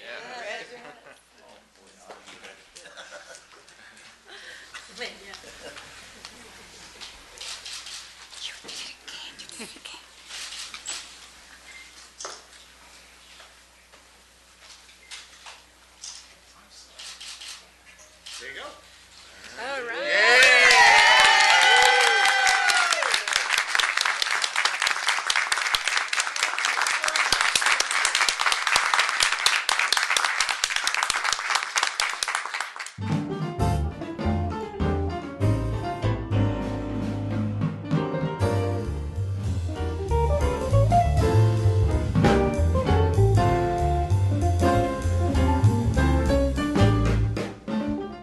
Así te darás de cuenta.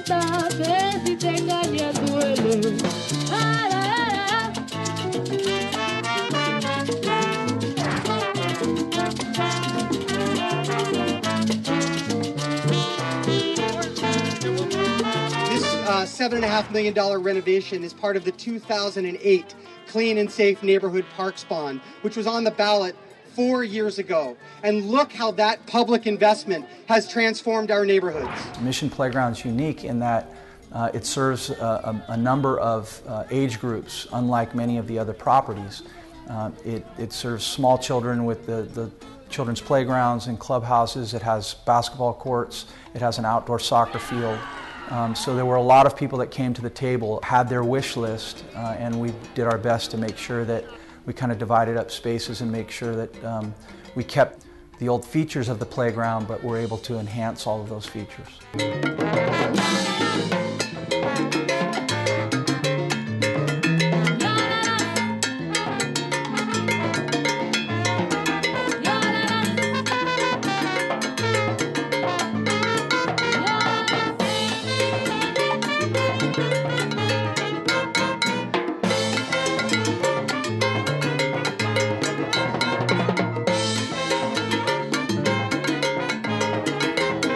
Mission Playground and the soccer fields and the basketball courts and tennis fields is just such a key part of this neighborhood. We want kids to be here. We want families to be here. We want people to have athletic opportunities. We're given a real responsibility to ensure that the public's money is used appropriately and that something really special comes of these projects. We generally have about an opportunity maybe every 50 years to redo these spaces. And it's really, really rewarding to see children and families benefit from the change of culture at each one of these properties. And as a result, what you see behind us, more kids are playing on our soccer fields than ever before. We have more girls playing sports than we've ever had before. And we are sending a strong message that San Francisco families are welcome and we want you to stay.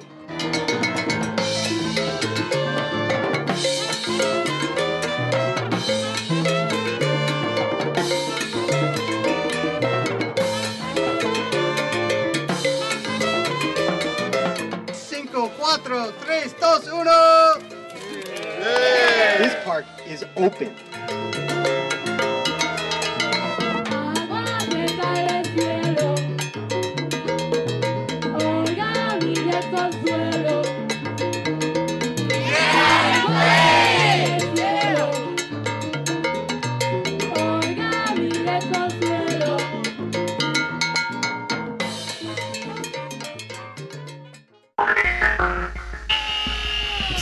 Per capita, I think we have more opera companies than anywhere in the United States, which is a pretty amazing statement.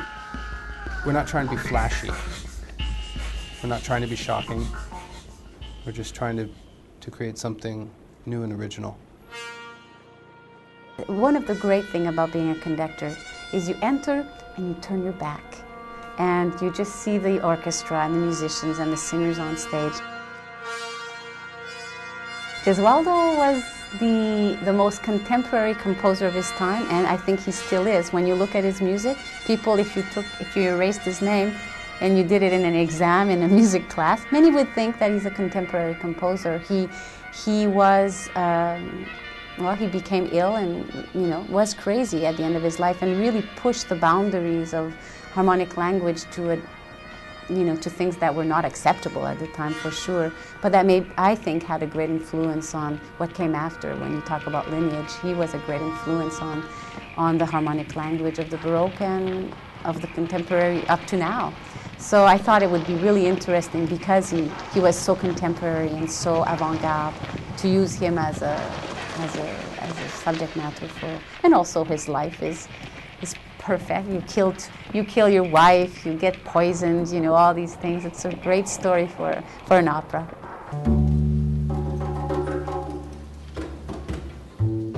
I was leaving behind a little bit the idea of all these other collaborative pieces with dancers or other things, that I was really starting to focus on opera.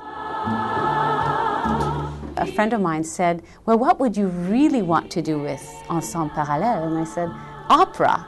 And then we thought, well, why is it not opera parallel? And I thought, well, that's right. Why isn't it? And I felt I had the support now that we could really do that. I also realized that it was something that wasn't being done in San Francisco, that we were actually really filling a niche that no other organization was doing, as opposed to contemporary collaborative form. We're very blessed in San Francisco with a huge amount of organizations that do new music and do it very well. So I thought, well, this is going to be our specialty. You create a conceptual idea for setting the opera. And you spearhead and work with the other designers to create an overall vision that is the final product of the opera.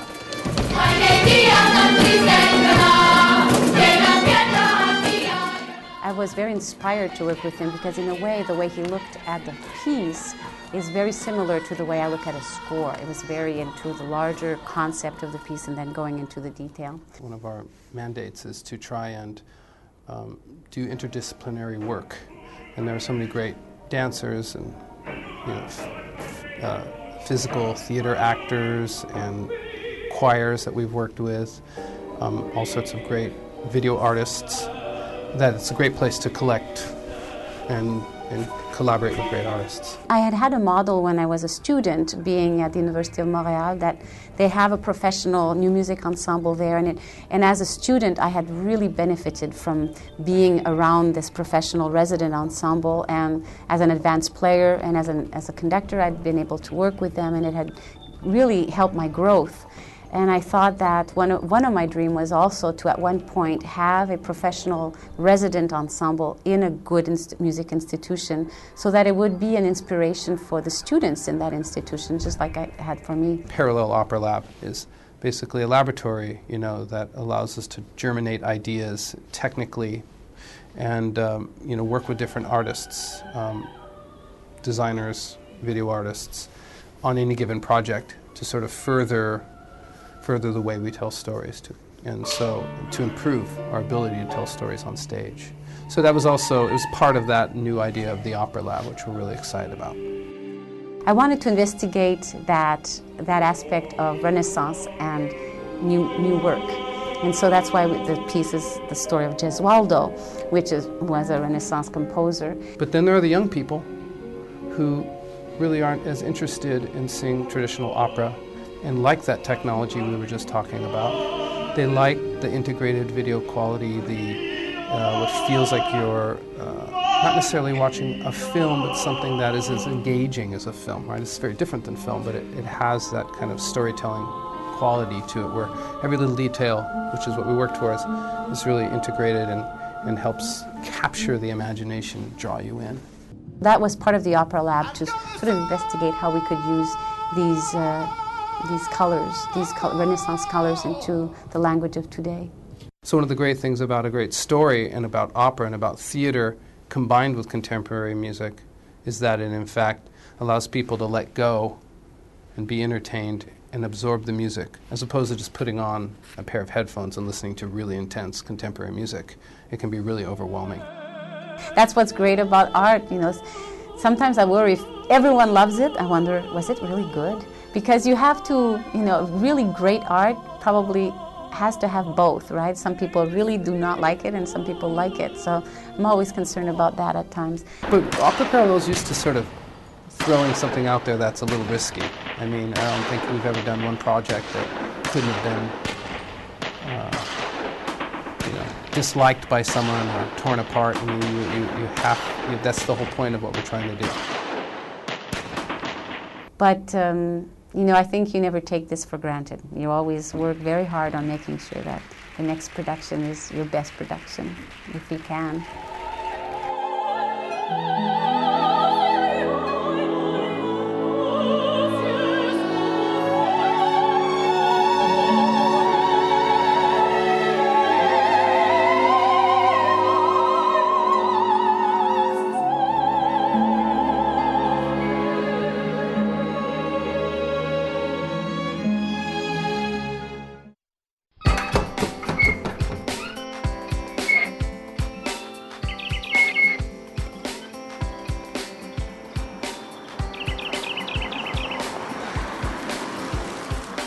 I guess the first thing I'd point out is the first name in our title is camp. Camp to me means there's going to be dirt, there's going to be some bugs, and as long as you can get past that part, this place is pretty awesome. You're going to get to your cabin and you're going to go, why is it so small? Or, you know, this isn't what I expected. Well, most of your time is spent outside.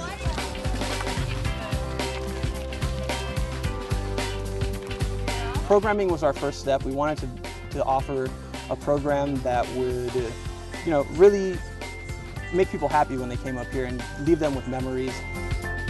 Here to here, and there. Oh. The more points you have on it. Here we go. All right, ready? 1, 2, and 3. I think a big part of it is that everyone is coming from San Francisco. There's kind of cohesive kind of vibe, and people can relate to each other in that way. And it's also everyone's living in a city, so they get out here, and I feel like you really can feel the breath of fresh air that everyone's experiencing out here and kind of experiencing together. I think it gives you an opportunity to just totally disconnect yourself from technology, and we're so wrapped up in technology when we're in the city, and you come out here and you just be able to look up and not look at your iPhone and not look at your computer screen and actually interact with people on like a more social level, and you're able to like build a sense of community. You kind of lose in the city when you're just walking down the street trying to get to work really quick or grab your cup of coffee. My name's Corey, and a typical day for me is, there is no typical day.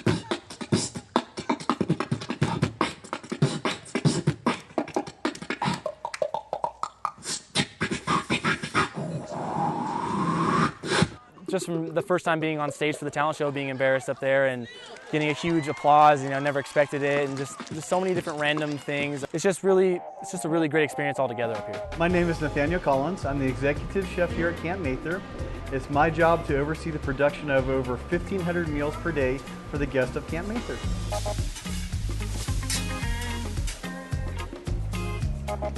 People love our meals. They love the idea that they can come in and pick up a meal and they don't have to worry about shopping or doing dishes. They can enjoy and have a great time at Camp Mather. Grab on and get on.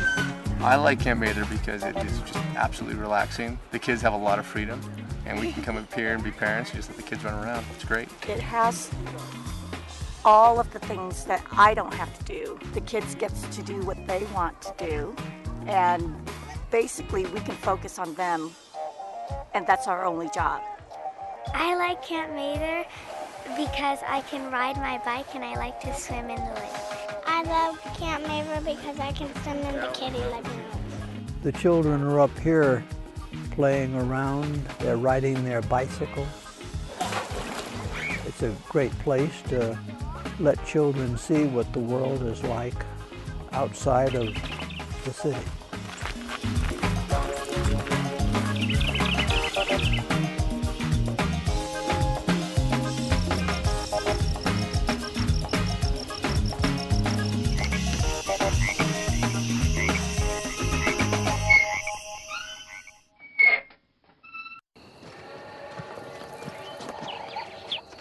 Global warming.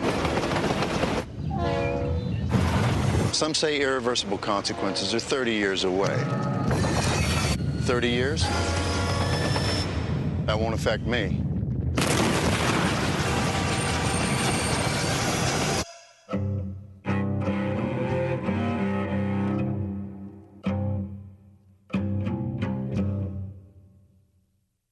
Tick, tick, tick, tick, tick, tick, tick. Massive heat waves. Heat waves. Tick. Severe droughts. Tick, tick, tick, tick, tick. Devastating hurricanes. Tick, tick, tick, tick, tick, tick, tick. Our future is up to you. Tick. Go to fightglobalwarming.com while there's still time.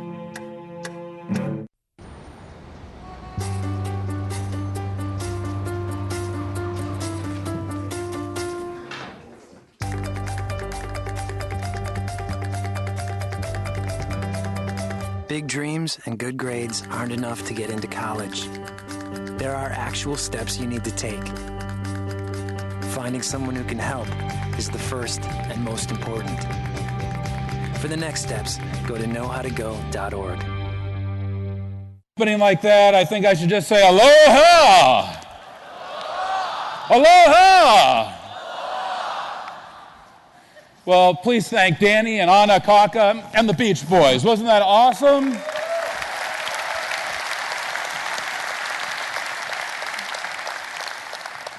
Now, we're here to excite you. We're here to entertain you. We're here to educate you. We are here to inspire you. We are here to motivate you. Many, many things we're here to do. But before we can do any of those things, please, on behalf of all of us at Salesforce.com, on behalf of all of our employees, please let us just thank you. Thank you for everything that you do for us every day. We recognize you, our customers, have a choice, and that you chose Salesforce, and also that you've chosen here to be a Dreamforce is of great meaning to us. And we want to thank you. We want to thank you for all of that. And as we engage this conference, as we begin this incredible event, we want to say thank you, and we want to listen to you. We want to get your feedback. We want to interact with you. And we couldn't be more excited. Is this the best Dreamforce ever, or what?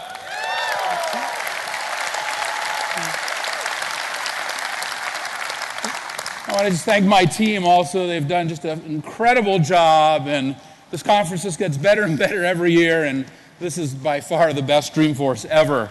I'll tell you, this year at Salesforce, we're celebrating our 15-year anniversary, now the #1 CRM company in the world, and the world's most admired software company, according to Fortune magazine, #7 on the world's best place to work. But I'll tell you that we could not have imagined the most innovative company in the world now 4 years in a row. So thank you very much for that. Thank you. This conference is awesome. We now have had to up our registration number. We now have more than 145,000 people registered to attend the event. There's more than 400 companies here presenting their companies and products, and there's more than 5 million people joining us online. We have a phenomenal show put together for you. You saw the incredible program yesterday with Tony Robbins and this morning with Hillary. Wasn't she great? Wasn't she great? Phenomenal program tonight, and tomorrow Will.i.am is here, and he is going to launch his whole company here tomorrow afternoon in an incredible keynote, and you're going to see the future of wearables technology. It's just really the beginning. 1,450 sessions. There's something here for everyone. Now, I want to tell you that every year we do a concert, and here's another number we had to increase. More than $9 million raised for our children's hospitals. Thank you for that.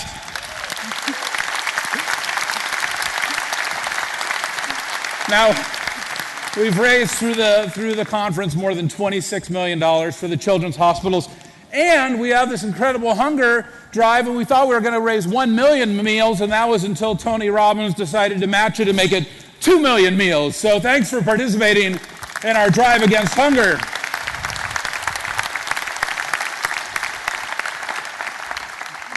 When we started this company, we wanted to create a new technology model, cloud computing.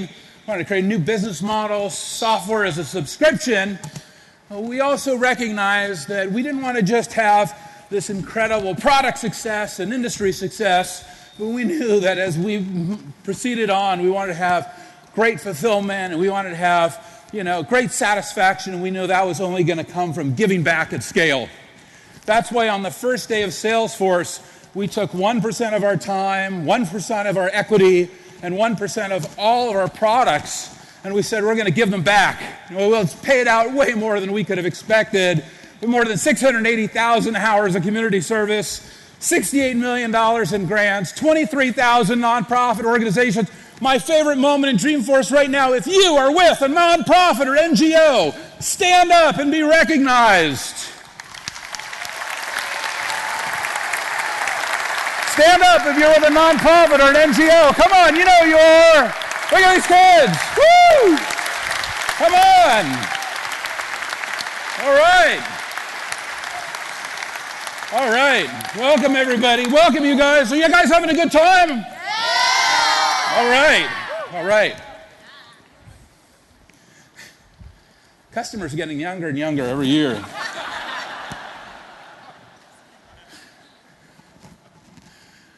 Each day of this conference, we're kind of focused on another major philanthropic issue. And of course, yesterday we focused on hunger. Today we're focusing on children. Tomorrow we're focusing on our veterans. And we're encouraging everyone, every company, to understand how easy it is to link your business and your ability to give back, and nothing is going to make you happier in your life. Nothing is going to make you happier in your life than giving, and we want to show you how easy that is right here at Dreamforce, and we want to be a model of that, and I just want to thank everybody for that. Each year, we have a tough challenge for this conference, and I'll tell you why. Of course, we have these 23,000 nonprofits and NGOs that we're working with all over the world, so it's really hard for us to choose one that we want to profile. And this year, it actually became very easy, because there's an organization we've been working with now for about 2 years in a really focused and dedicated way. And at Salesforce, we really believe there's nothing more important. There's nothing more important than our children's health and education. And this year, we want to focus on our public schools, which all need our attention.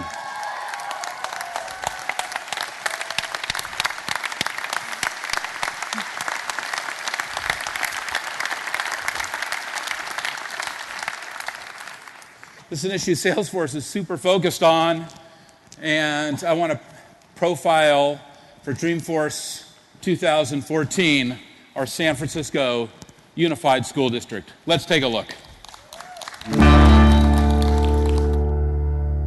We had the makings of disaster in our middle grade schools. Whatever kids we were going to lose, we lost them in the middle school. None of the schools were Wi-Fi'd. And yet we were telling kids, here's the new economy, and you've got to master all these things, but there was no support. So we could literally see the future disaster ahead of us. Half of our population, they're English learners. In addition to that, we have the highest percentage of socially, economically disadvantaged students, so poor kids. You don't meet the needs of every single student every single day. I mean, let's just be honest, it's impossible. But one thing I really am proud about in San Francisco Unified is that our goal is to make that impossibility a reality, to meet everyone's needs. We're a better city. We are a creative city. We're the innovation capital of the world. What do you do as an innovation capital of the world? Well, you create the conditions for a world-class public education system. I still remember Mark Benioff asking, so tell me what nirvana is. If you could recreate the entire system, what would that be? We as educators are almost conditioned not to ask for too much because you'll be disappointed. So to have somebody sit at the table and say, that's not big enough. Let's talk about the whole thing. Was incredibly transformative. It took me back. We haven't been asked to really think without limits. It has been a fantastic partnership. What Salesforce has done for us, it's just been phenomenal to be able to provide that opportunity for kids that don't have that at home. With technology, we usually have hands-on experience, which makes the memories a lot more vivid. The fact that they're actually integrating it into our schools and education, I think that's just so wonderful. We talk about having students find their spark, that one thing that ignites that passion for what they're going to do. If we can find a way to really ignite each individual student, especially in middle school, then we've hooked them all the way through the rest of their high school education and beyond. It helps me feel excited. I get to learn about all these cool apps, how technology works. The best part of our work is watching a kid's eyes light up when they put together a few pieces of code and something actually works. It's amazing. I had a 6th grader say, I can do this. I can do it. And so that enthusiasm is incredible. One of the things that is most important with our partnership with Salesforce is that it's not just about the equipment, it's about the people, it's about the professional development. So to go into classrooms and see many students engaged, it tells me it's working. It's not only the money, but it's the volunteers and the Salesforce workers actually coming into the classrooms, building that relationship. I don't think you can put a price tag on that. Our hope is that people are paying attention to what's happening in the San Francisco schools. We think there is something special going on. This really reflects a success of a city that is a world-class city.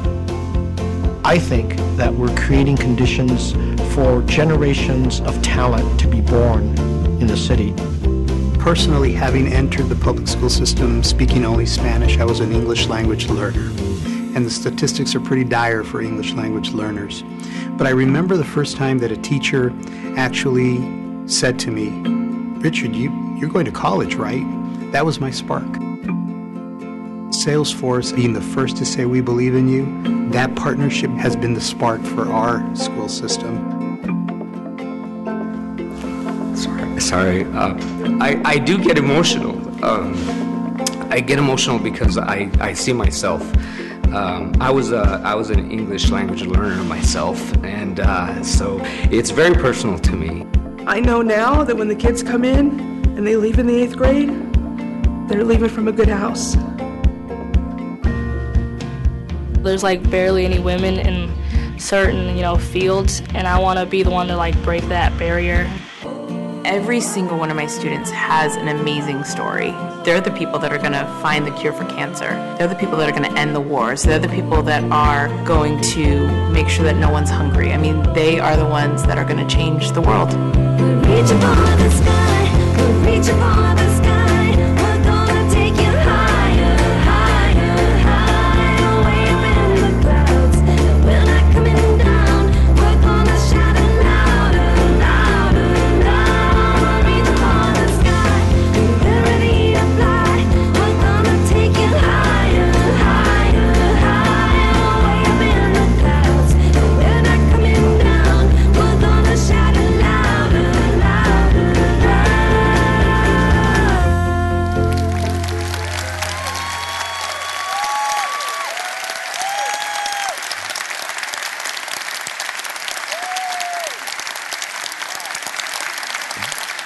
Okay, please welcome Mayor Lee, Superintendent Carranza, and also Principal Lee. Please welcome them.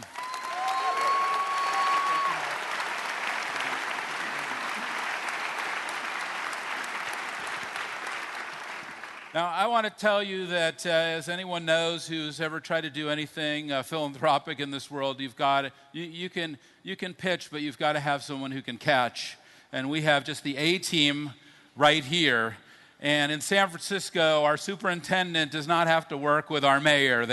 They're peers. And they have formed, though, an amazing partnership in the spirit of all these great kids right here.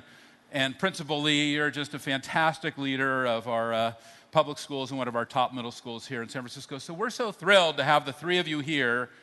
Mayor Lee, put this in context for us. You have a huge vision for the middle schools in San Francisco, and you've brought us into that. Tell us all about that. Well, Mark, first of all, I want to say thank you to you. Salesforce started here. They're growing here. They're going to be here. And what a wonderful conference you have, Dreamforce. The whole theme about giving back. You and Lynn and Salesforce Foundation have set the gold standard for philanthropy in this city, and it's changed the whole relationship between business and government and our schools. I want to say an official thank you on behalf of the City, County, of San Francisco. Thank you, Mayor. 2 years ago, we had this conversation, Mark, and we talked to each other about where our passions are. And you began by saying, let's put action behind our passions. You began with almost a $3 million investment in our public schools to Wi-Fi all the schools, to make sure that we got some training for our teachers who weren't equipped for the new technology. And this second year, an unprecedented investment in our public schools, $5 million to not just go for equipment. You're still training our teachers. But the other thing that you've done so well, and this is what happens in the technology world, you created an innovation fund to really get the emotion back for the teachers and principals to get them back to their very first day of why they ever wanted to teach in a great city. And education, particularly the San Francisco Unified School District, that is the great equalizer of all equalizers. Because when you have the opportunity to invest in our kids, you're going to see the talent come years and years to come. We look forward to this, and you have caused a great revolution amongst all the other technology companies. Now we have SF City partnering just as Salesforce.com and Salesforce Foundation did, and they're now circling all of the campuses. And it's all the 130 campuses, all the schools. Will never have a teacher or a principal say that we don't have enough money or resources to educate our kids. This is the transformation that's going on in the city, and we have Dreamforce and we have Salesforce to thank. Thank you very much for being in our city. Thank you for being a great company. Well, thanks so much, Mayor, for being here. Really appreciate it. Thank you for inspiring us, motivating us, and thank you also for coming to the keynote instead of going to the Giants game.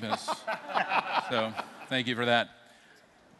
Superintendent, you've partnered with the mayor in an unprecedented way. You've come together, and we have never seen such incredible leadership here in our San Francisco public schools. So thank you for that.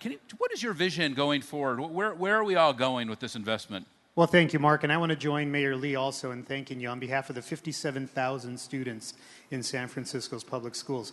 We know that you cannot have a world-class city without a world-class public education system. It just doesn't happen.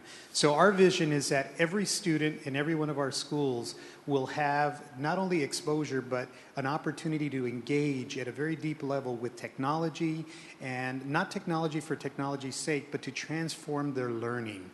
And we want our teachers to be able to embrace technology and new ways of computing. I saw so many people talk so eloquently about how they're changing their business model and how it's about customer service. Our customers are our students and our teachers. So we want them to have the best technology as well. And our vision is that not too long in the future, we won't have any more textbooks. And I say that because a textbook that is printed today is obsolete by the time it reaches our classrooms. Yet by students being able to access technology in a very deep way, they're able to find and create information very quickly, but very deeply. We know that that's a 21st century skill. And in San Francisco, we're so fortunate to be in the Mesopotamia of innovation and technology that it makes sense that our public schools will be at the forefront of that kind of learning. Well, thank you so much, and to both of you. We could not be doing this without you, and you both have just delivered the incredible partnership that has enabled it. So thank you. And now, Principal Lee, you're a general on the front lines of all of this, and I've seen you firsthand. I've seen you with the other principals. You set an incredible example. Part of our program is to enable the principals as much as possible and give you everything you need to be successful. How is this affecting your school, and what else can everyone here in this conference and everyone who's watching online do for our public schools?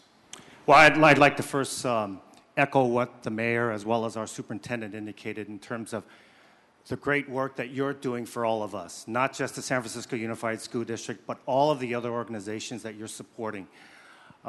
As a native San Franciscan, just like yourself, I'm just very, very proud that a homegrown company like Salesforce and a homegrown guy like Mark Benioff is just doing so much for our city as well as all of the organizations. It's just incredible. This is my first Dreamforce. After this morning's speech by Secretary of State Hillary Clinton, I walked into one of the areas and saw all the booths, and I was just overwhelmed. I was just overwhelmed with all of the technology. And my Dreamforce is for all of our students here, as all of our other 57,000 San Francisco Unified School Districts, to be able to have that opportunity, to be able to work for all of your companies at some point in time.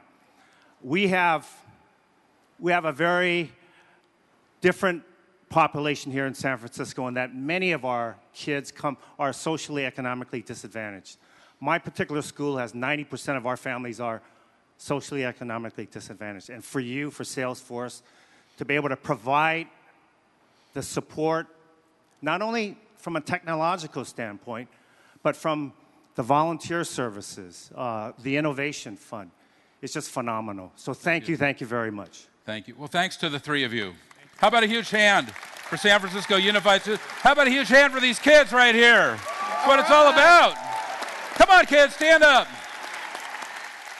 All right, you can stand up, yeah. There's the kids. Let's keep our eye on the ball right here. It's our future. All right. Woo! Great job, you guys. Thank you very much. Thank you. You know, I have to tell you, we had done the first year investment, and then we're kind of deciding, well, are we going to go for year two? Because there's certainly a lot of programs in philanthropy that we start, and then they're not working. And so we're kind of evaluating, are we going to go for year two?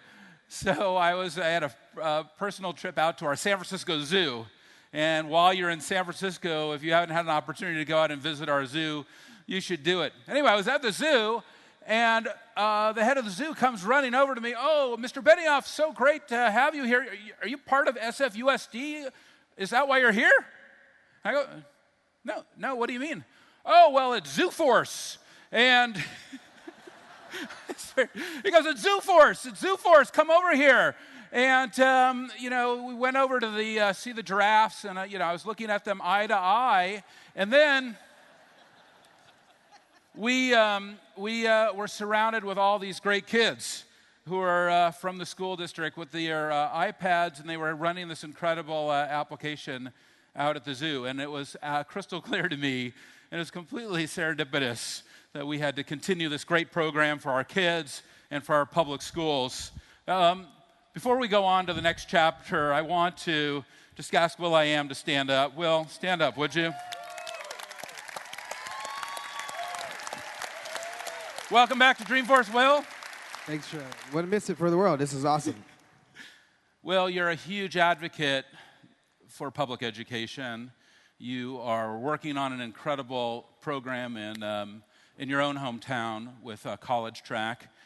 Can you give us a quick insight into your vision for public education and where we need to go? Well, I was one of those disadvantaged kids from the projects, and my mom bussed me out to Brentwood and Palisades to go to school ever since I was 7 years old. And that education is what brings me here today.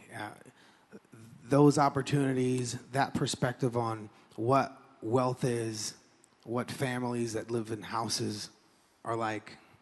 Because when you're in the projects, you don't know what poor is. And the schools that are surround those projects are poor education. The teachers get paid far less than what the teachers got paid in Palisades.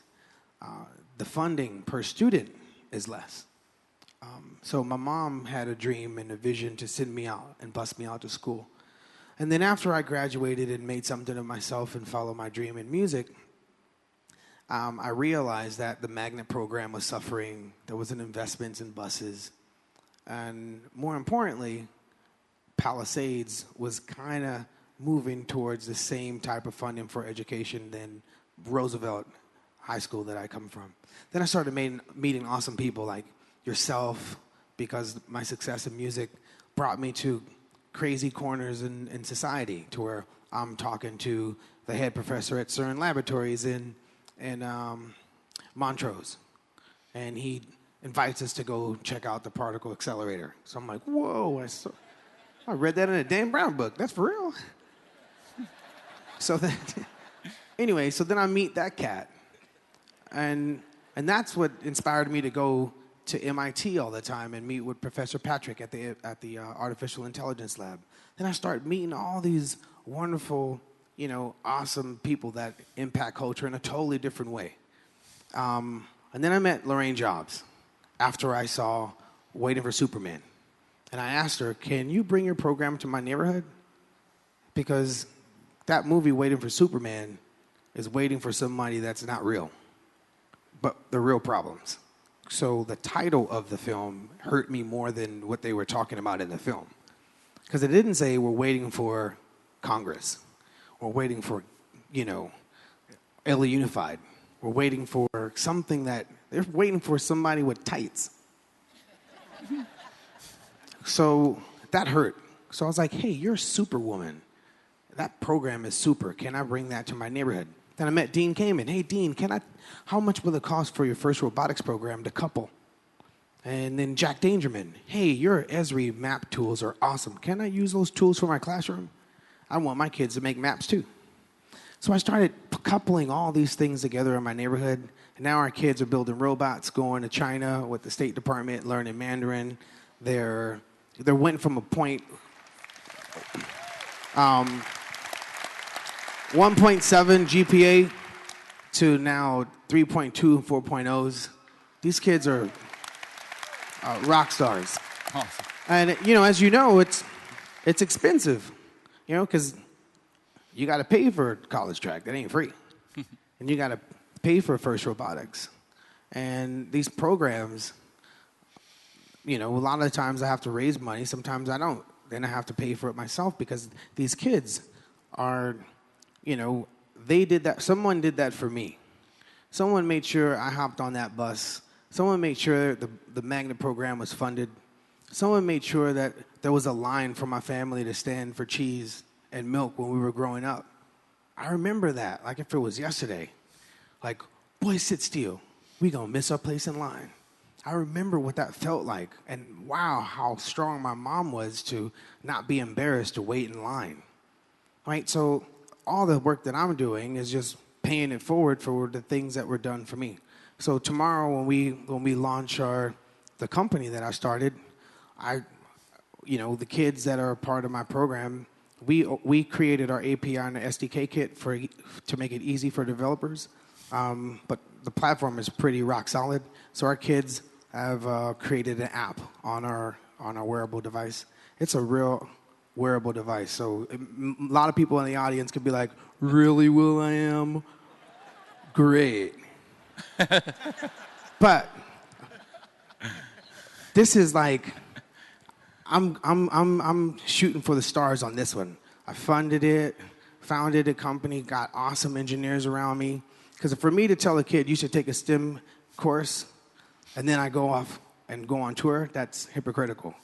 I'm saying you should take an interest in science, technology, engineering, mathematics, and aim to bring consumer electronic products to market because that's what I'm doing too, and we both come from the same projects. But thank you, we couldn't be more excited for you. Thank you. Thank you. You're a great example, great innovator, not only in music, but now in technology. You're going to see an unbelievable company and an unbelievable product launched right here in this room tomorrow. We're so excited to have Will. We're excited to have all these kids here too.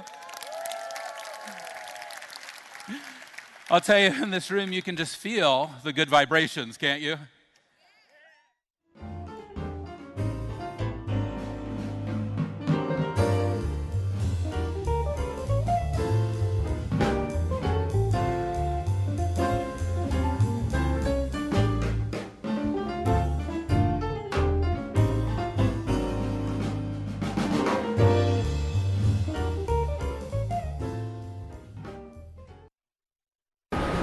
Ladies and gentlemen, welcome to the city of San Francisco and the commissioning of United States ship America.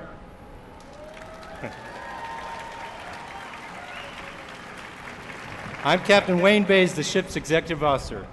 Our ceremony will commence in just a few moments.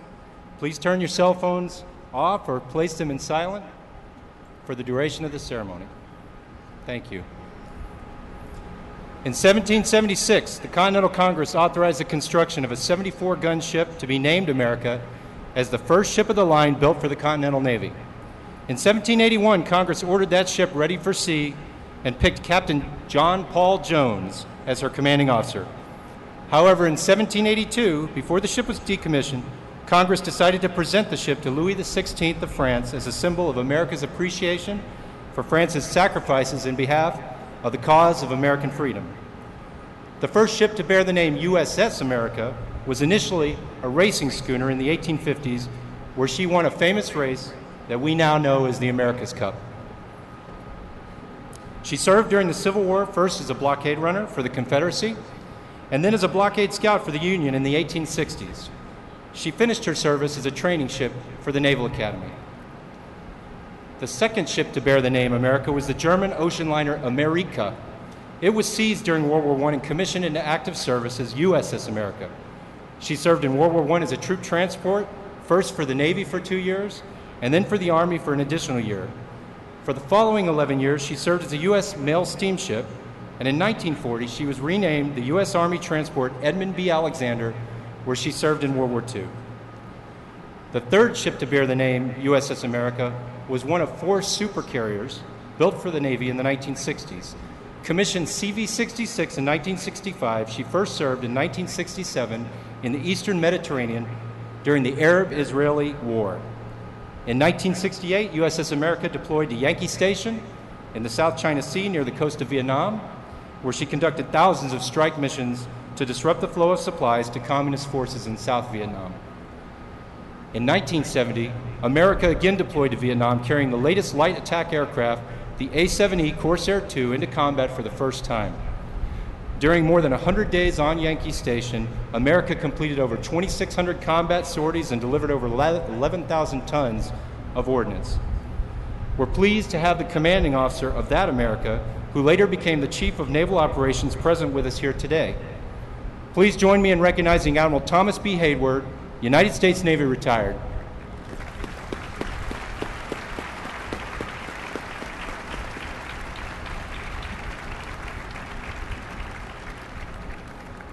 Following a Mediterranean deployment in 1971, CV-66 again deployed to Vietnam in 1972. America eventually received 5 battle stars for her service in the Vietnam War. In the 1986 Libyan conflict, America's aircraft sank a Libyan patrol craft, destroyed a Libyan missile radar site, and conducted numerous strike missions against key targets. In early 1991, America, in company with other U.S. carriers, conducted multiple strikes in Operation Desert Storm in support of the liberation of Kuwait and destruction of much of the Iraqi army. USS America CV-66 was decommissioned in 1996 after 30 years of faithful service to the country. The fourth USS America, this fantastic ship behind me, was built in Pascagoula, Mississippi, and is the most advanced amphibious assault ship in the world. She's an aviation-centric warship that will provide forward presence and power projection as an integral part of joint interagency and multinational maritime expeditionary forces. Displacing 45,000 tons, she has a crew of over 1,000 sailors and can embark over 1,500 Marines. She can operate and sustain the largest Marine Corps assault aircraft, including the MV-22 Osprey, the F-35 Bravo Joint Strike Fighter, and the CH-53 Super Stallion helicopter. The support and hospitality we have received from the City of San Francisco has been truly exceptional. We look forward to carrying the city's promise, that is America, to the far reaches of the globe. Thank you for allowing us the privilege to serve our nation as a part of the Navy Marine Corps team while proudly bearing the name America.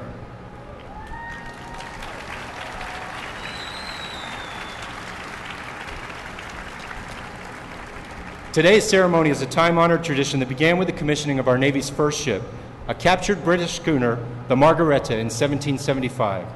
Since that time, thousands of ships have undergone the transition from a silent hull to a fully alive warship.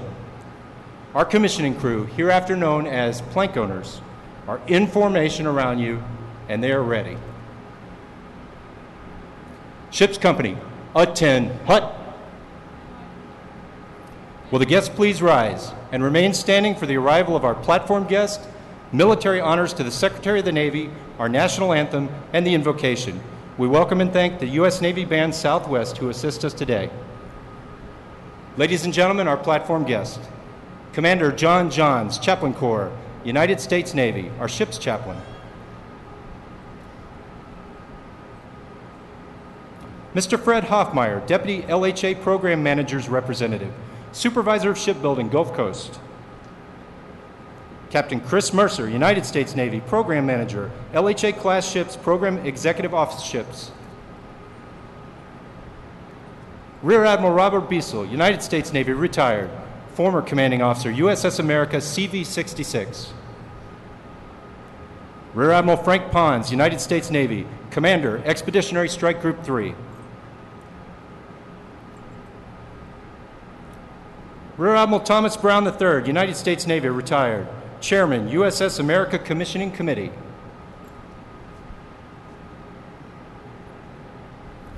Rear Admiral David Gale, United States Navy, Program Executive Officer, Ships. Mr. Brian Cushas, Corporate Vice President, Huntington Ingalls Industries, and President, Ingalls Shipbuilding. Lieutenant General Berger, United States Marine Corps, Commanding General, 1st Marine Expeditionary Force. Vice Admiral Hilardis, Commander, Naval Sea Systems Command. The Honorable Sean Stackley, Assistant Secretary of the Navy for Research, Development, and Acquisition.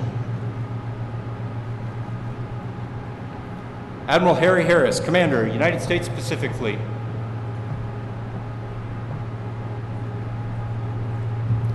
The Honorable Edwin M. Lee, Mayor of the City and County of San Francisco.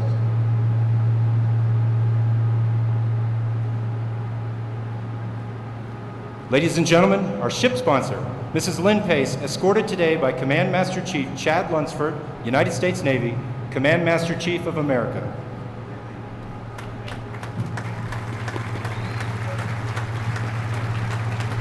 Ladies and gentlemen, the Honorable Ray Mavis, the Secretary of the Navy, escorted today by Captain Robert Hall, United States Navy, Prospective Commanding Officer, America.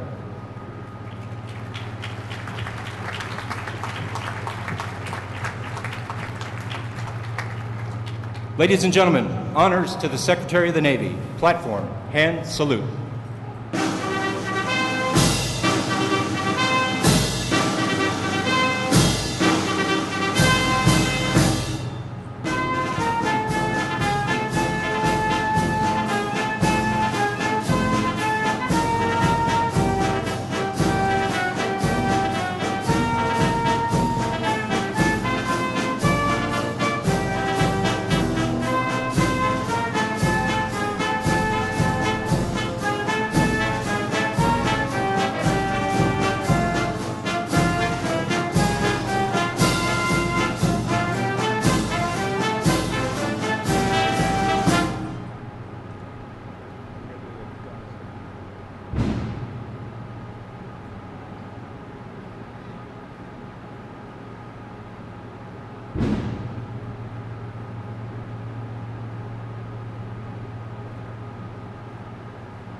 We are back in open session. Is there a motion to keep confidential the discussion we had, litigation as a potential plaintiff? So moved. Second. Public comment. I didn't quite understand this. You said you're going to entertain a motion to keep your deliberations confidential? Yes.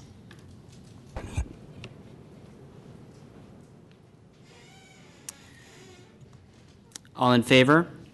Aye. Opposed?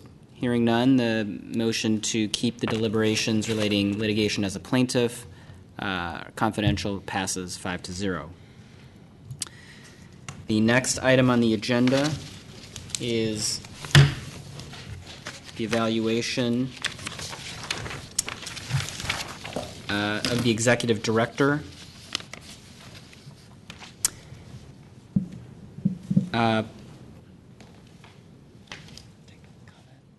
Yeah, if there's a motion to go into closed session. Is there a motion to go into closed session to discuss the performance evaluation of of Director St. Croix because it's a personnel matter?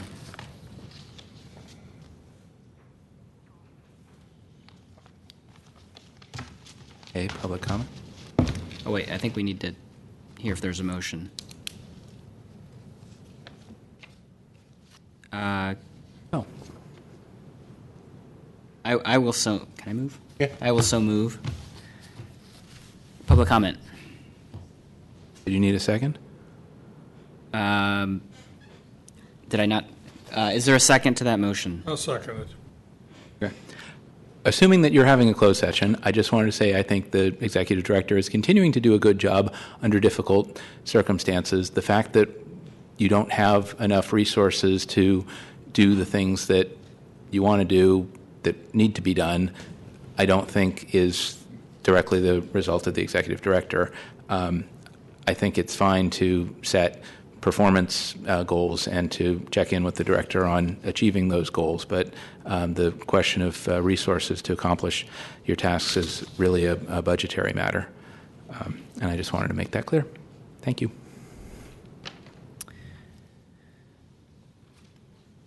All in favor of going into closed session to discuss the personnel matter of the department head's performance? Aye. Aye. Opposed? I think hearing none, that motion passes 5-0.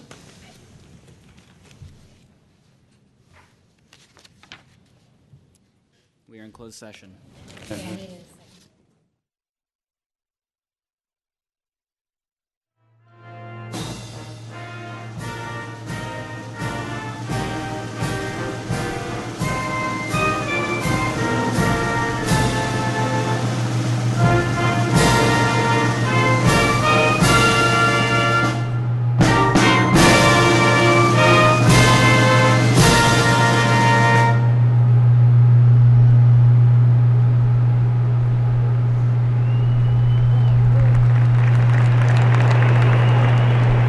Retire the colors.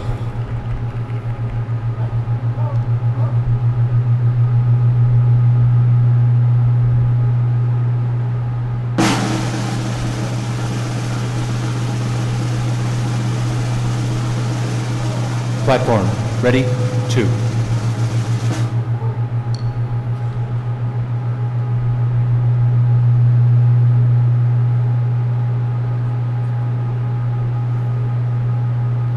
Ladies and gentlemen, Chaplain Johns will offer the invocation.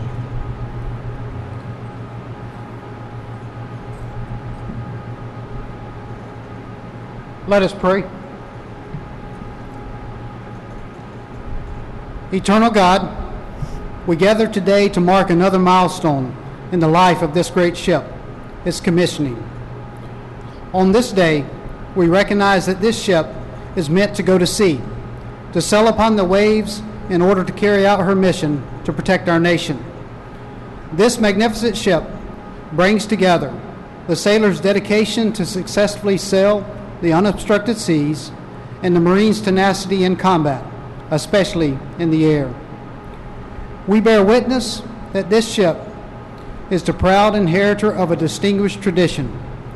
As this ship is commissioned, we honor and remember the sailors who sailed before us under the great name USS America. May we who sail on her today exemplify and embody the same honor, courage, and commitment in devoted service to our nation. And so we're gathered here in your presence, gracious God, to give thanks for the sailors and the Marines who are bringing it to life today. Grant, we pray, that this ship will always reflect the values of our great country and will always be prepared in war and in peace. In your name we pray. Amen. Will the guests please be seated? Ship's company, parade, rest.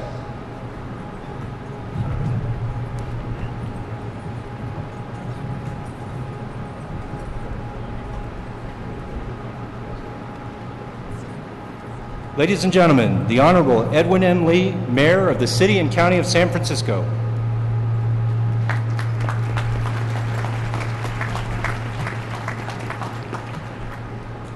Good morning, everyone. Secretary Mavis, Captain Hall, to the entire members on this platform, to all of you here, sitting here, some 10,000 of you, to come here to Pier 3032. It is my honor to welcome all of you to the city and county of San Francisco. San Francisco has always been and will always be a city that welcomes and salutes our uniformed women and men, not just during Fleet Week, but every day of the year. Just this past week, I had the opportunity to visit this wonderful ship, the USS America, under the guidance of Captain Hall. Let me say it's a very fine ship. Not only that, but let me make sure I say this to all of the Marines and to the Navy personnel on this ship. If you ever want a selfie with me, you've got it here in San Francisco. I want to officially thank U.S. Senator Dianne Feinstein for bringing Fleet Week back since 1981 to this great city. In my opinion, Fleet Week in San Francisco is the best Fleet Week in the nation. We love celebrating our armed forces with events like the Parade of Ships, of course the Blue Angels, and we are so honored to host the U.S. Navy's commissioning of the grand ship, the USS America, the newest amphibious assault ship in the greatest Navy in the world.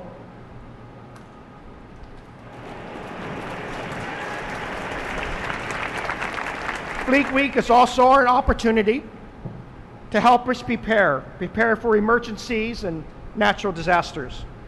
And I'm proud that the city has built a strong partnership with our armed forces and our federal and state agencies with an emphasis on natural disaster response, recovery and resilience, and humanitarian assistance. And as we approach the 25th anniversary of the Loma Prieta earthquake that deeply affected our city, it's an important reminder to work together with all of our partners to plan and to prepare. Here in San Francisco, we say disasters look more like communities coming together rather than cities falling apart. So what matters most is building relationships, getting to know each other in advance of the next disaster, and Fleet Week has given us the perfect avenue to make that happen. Thank you to the San Francisco Fleet Week Association, our honorary co-chairs, Senator Feinstein, and former Secretary of State, George Shultz. Thank you very much. To our lovely and wonderful chair of our protocol office, Charlotte Schultz, as well. And to the many, many sponsors and government agencies that have helped us make Fleet Week possible. A special thanks to former Admiral Tom Brown, chair of the USS Commissioning Committee, for your great and fine work and all the volunteers you assembled.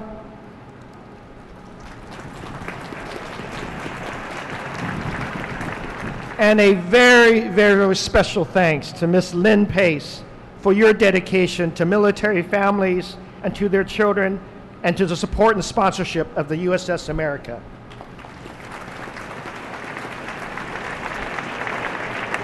And of course, with great admiration and respect, I welcome back our Secretary of the Navy, the Honorable Ray Mabus, and thank him for his service, his commitment to San Francisco, for the continued work of all the Navy, and the work with us to officially transfer Treasure Island to our city, and also to the transfer of Hunters Point Shipyard. And in celebration of Fleet Week and the USS America commissioning, I hereby proclaim this day to be USS America Day here in San Francisco. Captain Hall, please step forward to receive this proclamation.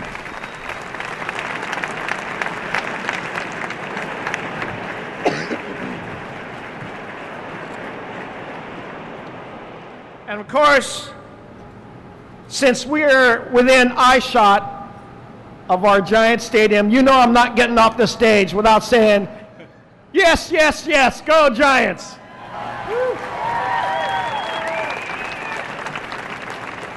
Thank you, Mayor Lee. Ladies and gentlemen, Mr. Brian Cush's Corporate Vice President, Huntington Ingalls Industries, and President, Ingalls Shipbuilding. Mrs. Pace, Secretary Mavis, General Pace, Mayor Lee, Secretary Stackley, Admiral Harris, General Berger, Captain Hall, distinguished platform guests, my fellow shipbuilders, ladies and gentlemen, good morning. It's been many months since America left our yard in Pascagoula, Mississippi, but I'm still marveled by what I see. 25,000 tons of steel, 1,000 miles of cable that would reach from Portland, Oregon to San Diego, 800,000 feet of pipe, and tens of thousands of parts, equipment, sensors, and weapon systems. This is just some of what it took to build what you see behind me. None of this would be possible without the thousands of dedicated shipbuilders, welders, fitters, riggers, electricians, engineers, planners, cleaners, shipbuilders all, who know the ships we build carry sailors and Marines, who are our friends and our neighbors. They're our sons and our daughters, and they're American heroes. Large deck amphibious assault ships are the most complex, survivable, conventionally powered Navy warships in the world. And Ingalls has been building them for almost 50 years, providing the Navy with 88% of its amphibious fleet. So when I tell you our shipbuilders are uniquely qualified to build these ships, you need to look no further than the ship behind me. Many of these shipbuilders are with us here today. Would all of the Huntington Ingalls shipbuilders please stand to be recognized?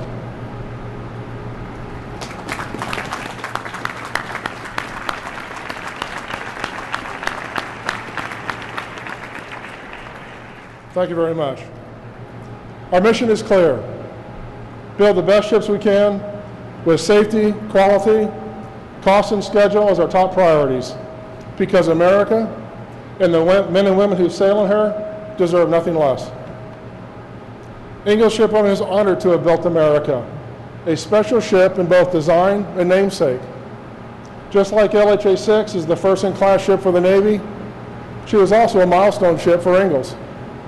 When America was moved to our floating dry dock prior to her launch, she was the most outfitted large-deck amphib ever built at Ingalls, making her the heaviest ship ever to be rolled across land in the world.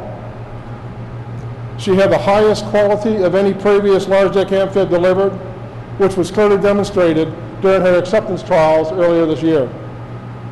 America is a phenomenal warship, ready to defend and protect our country and the men and women who will serve in here for the next 40 years. So Captain Hall, officers and crew of America, we wish you fair winds and following seas. You may know us as the builders of your ship, but you should also know that we're among your biggest supporters, and we deeply appreciate your sacrifice and your service to our country. I'm grateful to have this opportunity to be with you for this historic event. May God bless America, our country and this ship, and all who serve in her. Thank you.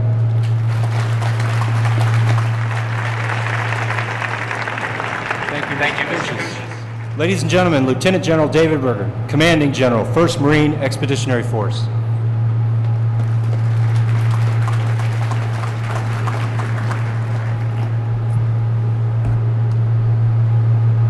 Thank you, and good morning, Representative Rogers, Representative Amodi, Mayor Lee, the Honorable Secretary Mavis, and Secretary Stackley, General, Mrs. Pace, right behind me, and Tiffany, who's here, I know, Admiral Harris, all distinguished guests, ladies and gentlemen, and most especially the captain and crew of the USS America, welcome. On behalf of General Amos, who is our 35th Commandant of the Marine Corps, congratulations on getting to this point this morning. Together with the Chief of Naval Operations, General Amos has been personally involved with making this ship a reality.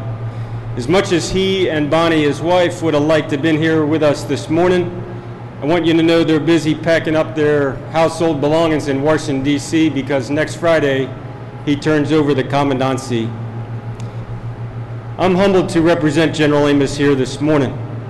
I'm pretty sure he would rather be here than packing up his stuff back in Washington, D.C. and marking boxes. In November 1779, Major Samuel Nicholas, who just happened to be our very first Commandant of the Marine Corps, he wrote a letter to Congress. He was in Philadelphia at the time, it's where he was stationed, and he asked Congress permission to lead the Marine detachment that was going to be assigned to a U.S. Navy ship. It was being built at the time. It was under construction. That ship was the America, the first America. For the past 235 years, Marines have sailed aboard U.S. Navy ships that sail from America and for America. Today's USS America, this great warship right behind us, this is the platform of the future. With her, we can respond faster to a crisis around the world with the right force at the right time. She can stay on station for longer periods of time. She can keep dozens of our very advanced aircraft up and flying. So why is all that important? Because the unmistakable presence of naval vessels loaded with Marines off the coast of a brewing crisis, that's what brings a sense of assurance to our allies and to our partners, and they believe that we are there to make sure that crisis will not worsen. All of us can leave here this morning at the end of this ceremony. We can get in our cars, drive home, knowing one thing is for sure. This ship, her crew, and the Marines aboard will keep our nation secure for decades to come. And as the USS America carries out her missions on distant seas, our responsibility, yours and mine, is to continue to honor the service of our nation's sons and daughters who wear our uniform and serve so proudly in our military, and thank them sincerely for volunteering to stand the watch. May God grant the America fair winds and following seas. Thank you, and Semper Fidelis.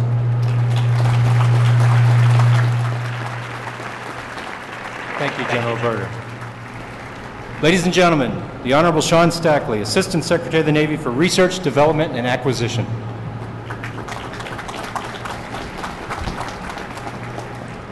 Mrs. Pace, Lynn, she's a beautiful ship. Very fitting, very fitting. General Pace, Secretary Schultz, Secretary Mavis, Admiral Harris, General Berger, Mayor Lee, citizens of San Francisco, today we are all Giants fans. Today, we are all shipbuilders. Today, we are the sailors and Marines made welcome by your great city. Today, we are America. And what a great day today is. It began as a bold and magnificent dream, and it was defined for all mankind, for all time, by those words left to us by Thomas Jefferson. We hold these truths to be self-evident, that all men are created equal. And it would become, as Abraham Lincoln foretold, the last, best hope of earth. And it would take on the mantle, and still remains, as Franklin Roosevelt urged, the great arsenal of democracy. And today it is, as Ronald Reagan would oft remind us, the shining city upon a hill, America. The history of this great land is the history of opportunity and promise. It is the history of freedom itself. And throughout its history, throughout our history, that opportunity, that promise, that freedom, these have been preserved, these have been defended by the young men and women, sailors and Marines who sail far from our shores, who sacrifice and gladly sacrifice so that we here in America may continue to enjoy those freedoms we cherish so deeply. Who are these heroes standing in ranks before us? They come from all walks of life, from every corner of the country, from the mountainous countryside surrounding Gunny Sergeant Trevor Bates' hometown of Idaho Falls, to the quiet Long Island hamlet of Ridge, New York, where air traffic controlman Kevin Kennelly first raised his right hand and swore that most solemn oath to support and defend the Constitution of the United States. From Madison, Wisconsin, 1,000 miles from the sea, yet where it remains true, even 1,000 miles from the sea, that we are a maritime nation, and where aviation technician second class Zoe Nelson would begin her long journey, bringing her to this day, to this place, this ship and crew, to Tuscaloosa, Alabama, where aviation ordnance first class Christina Broadcorb would leave behind her family, her home, and her beloved Crimson Tide, to be a part of something big, very big. Roll Tide, roll, Christina. From the Motor City, Detroit, Michigan, to the freeways of Los Angeles, Master Sergeant Jesse Ramirez and Information Technician Second Class Alan Shee held but one thing in common before they became shipmates: the desire to serve our country. So too Seaman Apprentice Yan Chen, who has made perhaps the longest journey, a journey which began in China and San Francisco's own native son, landing Signalman First Class Anthony Solis. In all, 1,204 crew members from every corner of this land. They're well-educated, well-trained, dedicated. These are your heroes. This is your America. And today, they are well-armed. You've heard told of the marvels of this great warship: tons of steel, enough cable and pipe to stretch from San Diego to Portland, 2 acres of flight deck, range and power, armor, ammunition, vehicles, and supplies designed to carry into battle the most advanced combat aircraft in the world, designed to carry into battle 1,700 Marines who will sail with this ship into harm's way, and 2, designed to provide aid, to relieve suffering, and provide hope to those in need. It is the envy of all the world, and it was designed and built right here in America by, yes, heroes. Heroes like Randy Paget, John Wilson, Harry Rucker, George Jones, and the many skilled craftsmen of Ingalls Shipyard. And Navy designers and supervisors like Fred Hoffmeyer, Hal Lamb, Commanders Cedric McNeil and John Latorno, Lieutenant Tabitha Booth, and Michael Arnold. All under the able leadership of Captain Chris Mercer. They, too, are the envy of the world.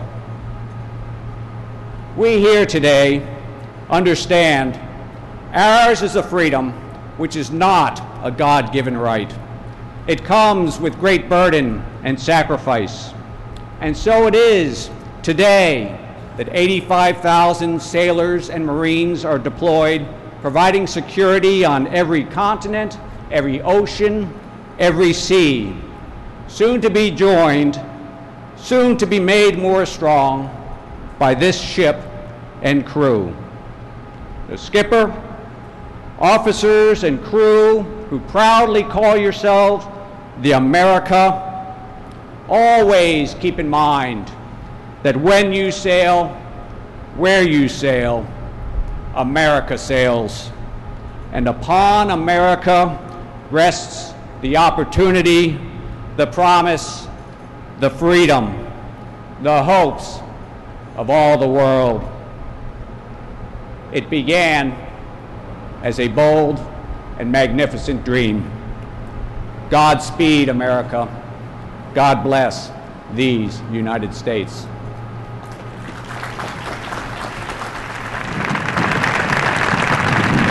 Thank you, Secretary Stackley.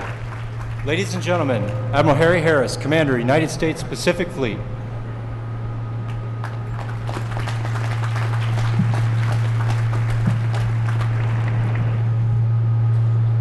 Wow, never follow an eloquent man to the podium. Great speech, Secretary. So when I was having a cup of coffee this morning at that coffee shop right across the highway there, a very distinguished woman came up to me, very excited, and she said, "Wow, you must be Captain Hall."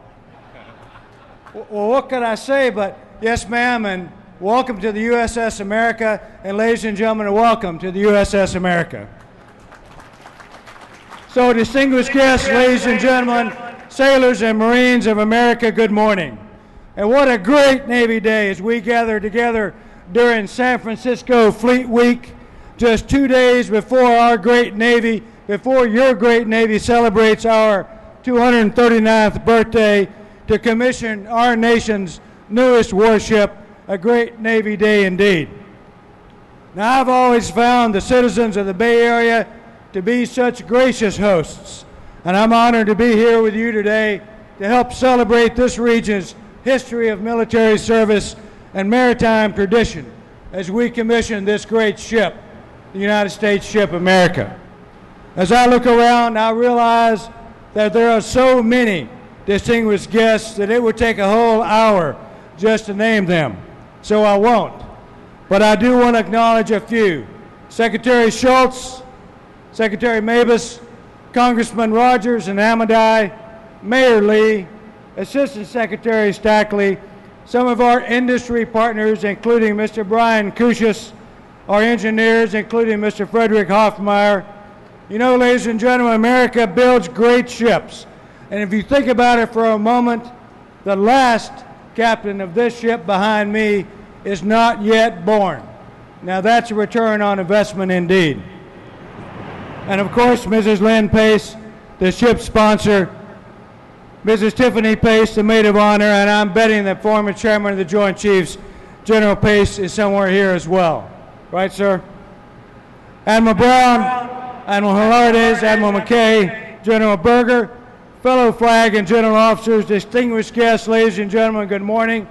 I'd like to thank everyone on behalf of the Chief of Naval Operations, Admiral Greenert. I'd like to thank everyone involved in today's commissioning ceremony. We can't thank you enough for all the great work that you've done. It's important work, and it matters. I want to commend Captain Bob Hall and the entire crew of this great ship for their tremendous work through acceptance trials and then sailing around the Americas to arrive here in San Francisco for this, her big day. I had the pleasure to be aboard America during her recent port visit in Chile, and I'm proud to say that you all are living up to the ship's motto, prepared in peace or in war. That's important because we live in an uncertain world where conflict and crisis can arise at any time.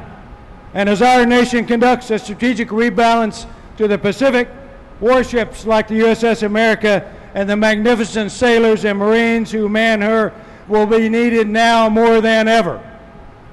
Ladies and gentlemen, I love a microphone, and I could go on, but I won't, because our guest speaker, a man who speaks with much more eloquence, much more clarity, and much more gravitas than I ever could, he will address this more fully. So I have the easy job today. I get to introduce the guest speaker. But my challenge is to quickly convey to you the nature of the man who is the Secretary of the Navy, without taking the easy way out and simply reading his bio. You can read his bio, and I encourage you to do so, but wait until he's finished speaking so you don't miss some important learning. So way back in the 8th century BC, King Gordius of Phrygia tied his ox cart to a post using a complicated knot. This was a long time before auto locks, before the club, or before even car alarms. If you didn't want it stolen, you had to tie it down. Now, I bet you're all wondering where this is going. Now, this knot was so complex that it became legend that whoever could open Gordius's knot, the Gordian knot, would become king of all Asia. No need to get out the vote, no elections, just open a knot and congratulations, and it's good to be king. So a lot of people tried and a lot of people failed until about 500 years later. In 333 BC, along comes Alexander the Great, who decided to give it a go. Now, old Alex worked it hard, but he couldn't untie it either. Finally, he realized he was going about it the old way. So he drew his sword, and with one bold stroke, he cut the Gordian knot, an innovative solution to a seemingly impossible problem. So what does cutting the Gordian knot have to do with our guest speaker? Well, let me tell you about it. Back in the 1980s, Secretary Mavis had a desire to help the people of his home state of Mississippi. Roll Tide, did I hear someone say? His home state of Mississippi. He could have volunteered in a number of different ways, but he came up with a truly bold solution. And at age 39, he became the youngest governor of that state in 150 years. Unafraid to tackle the toughest challenges, he focused his efforts on growing the state economy, on improving education, and cutting through the many obstacles in his path. During the 1990s, he was appointed as the ambassador of Saudi Arabia, where he decided to help defuse a border crisis with Yemen. He dealt with terrorist attacks and international child abductions, some monumentally difficult problems that he sliced right through. And he's still cutting through barriers, bureaucracy, baloney, and BS. In these times of shrinking budgets, increasing fuel costs, and higher carbon emissions, he's leading our Navy Marine Corps team and our nation, really, in energy reform. Thanks to his vision, we're using biofuels to demonstrate our great green fleet. We have energy-saving hybrid propulsion systems like the one that drives the USS America behind me. And we're harnessing the power of the sun and wind to generate energy for our shore installations. He's solving complex problems as our nation rebalances to the Indo-Asia Pacific, as we continue to confront challenges in the Middle East. Now, while our nation's Navy is stretched a bit thin, we meet all our obligations around the world because he's unwilling to accept the usual paradigm of doing more with less. Instead, he's found a way to do more with more. If ever there was a modern-day Gordian knot, it's our acquisitions process. But because we have the right leaders at the helm, like Secretaries Mavis and Stackley, our Navy Marine Corps team is upgrading technology, developing unmanned systems, and growing our fleet to meet our global commitments. We have 65 ships currently under contract, and we will have a Navy of over 310 ships by the end of this decade. So expect to see a lot more ship commissionings like this one. Ladies and gentlemen, it's no exaggeration that our Navy and Marine Corps team is on the right course and speed because of our guest speaker, because of our Secretary's ability to find innovative solutions to the difficult problems of our time. So ladies and gentlemen, please join me in welcoming a true visionary, the 75th Secretary of the Navy, Secretary Ray Mavis.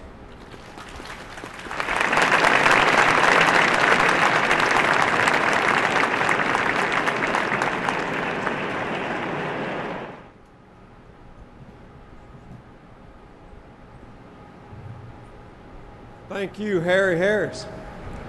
One of the most amazingly good introductions I've ever had. I only wish two people were here, my mom and my dad. My father would have been very proud. My mother would have believed every word of it.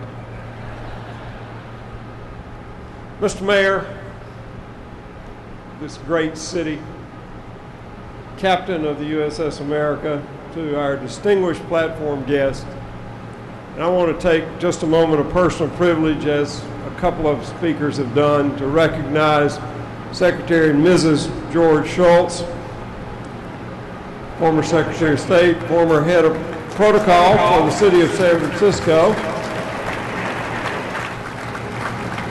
and maybe most importantly, Marine George Shultz.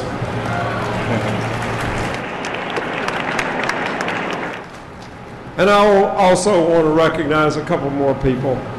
One is our former Deputy Secretary of Defense, Ashton Carter. Thank you for being here today. And my family, my wife Lynn, our daughters Annie and Kate.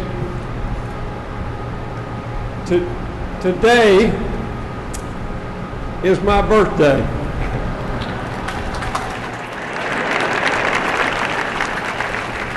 And I want to thank all of you for coming to celebrate with me.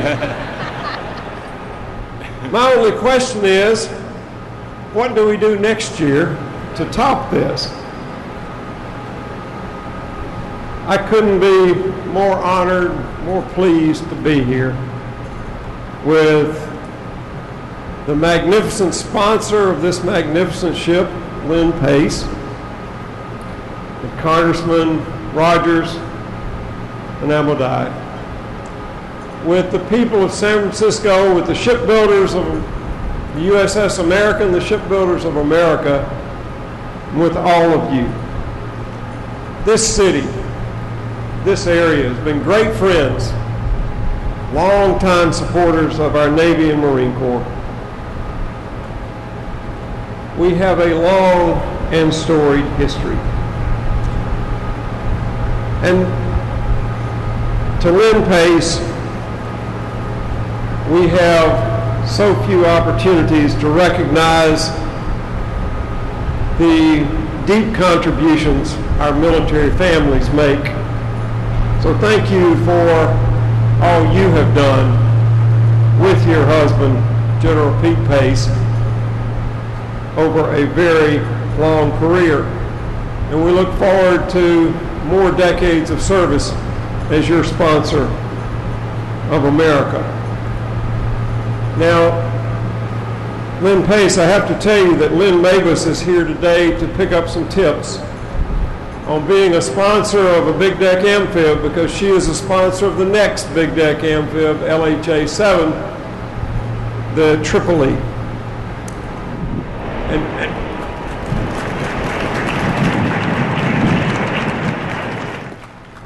And Pete Pace, I'm here to pick up some tips on how to be a supportive spouse in these ceremonies. The United States Navy and the United States Marine Corps are so closely joined with this great nation that our founders enshrined the relationship in the Constitution.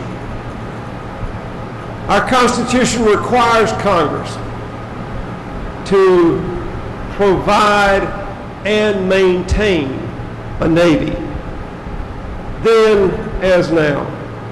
Our Navy and our Marine Corps uniquely provide presence around the world.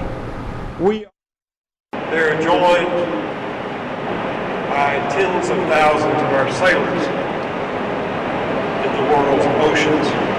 They are there, far from home, far from family, standing the watch, doing everything from combat operations to special operations, partnership building to humanitarian assistance and disaster relief.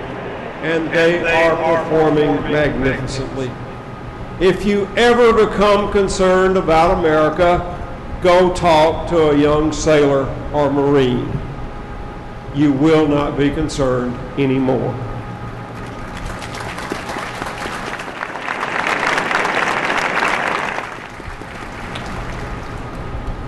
And something that I'm reminded of, and is reinforced in me every day I serve as secretary is that although our technology gives us an edge, the heart of our Navy and Marine Corps and the thing that gives us the greatest advantage are the skilled, the dedicated, the always courageous, always faithful United States sailor, United States Marine. Today, as you look around, in this crowd, you see the veterans who have served our nation in far-flung places. From the veteran of World War II's greatest generation to our current great generation. They join us here today to honor this ship and all she stands for. You'll also see sailors and Marines in uniform today. You'll see them today, but most of the time you don't see them, because when they're doing their job, they're usually a long, long way from home. Today, USS America joins our away team. It is fitting and proper that when these sailors and Marines are home, when they're with us, when they're here, to remember them and to thank them. To thank them for giving us that presence. To thank them for the sacrifice that they and their families make every single day, and to thank them for keeping us safe every day of the year. So now it's time to commission this great new ship to carry the name of our nation and to represent our values, so the crew can take her to sea and defend this nation just as their predecessors have done for 239 years. We remain, as the Marine Corps motto says, Semper Fidelis, always faithful, and from the Navy, Semper Fortis, always courageous. Thank you.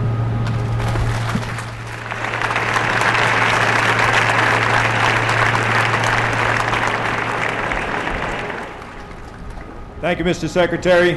I would be honored, sir, if you would place America in commissioning. Will the guests please rise? Ship's company, attend. Hut.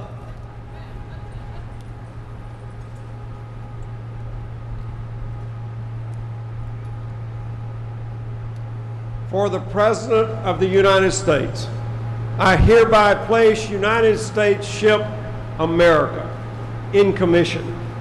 May God bless and guide this warship and all who shall sail in her.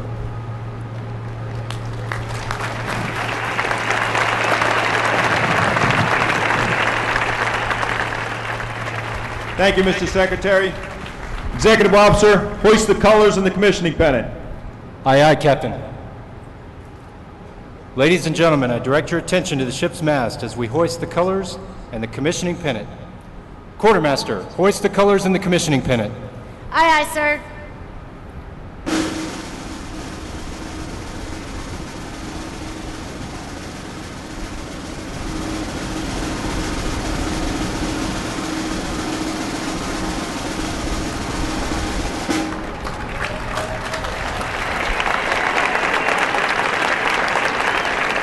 Will the guests please be seated? Captain, the colors and commissioning pennant are flying over United States ship America. Very well. I will now read my orders. From Commander, Naval Military Personnel Command, to Captain Robert Andrew Hall, Jr., United States Navy, subject Buper's Order number 1433 of 20 February 2014, when directed by Reporting Senior, detach in April 2014 from present duty and report to Pre-Commissioning Unit America as Commanding Officer. Upon commissioning of USS America, report for duty as Commanding Officer. Admiral Harris, United States ship America is in commission and I am in command.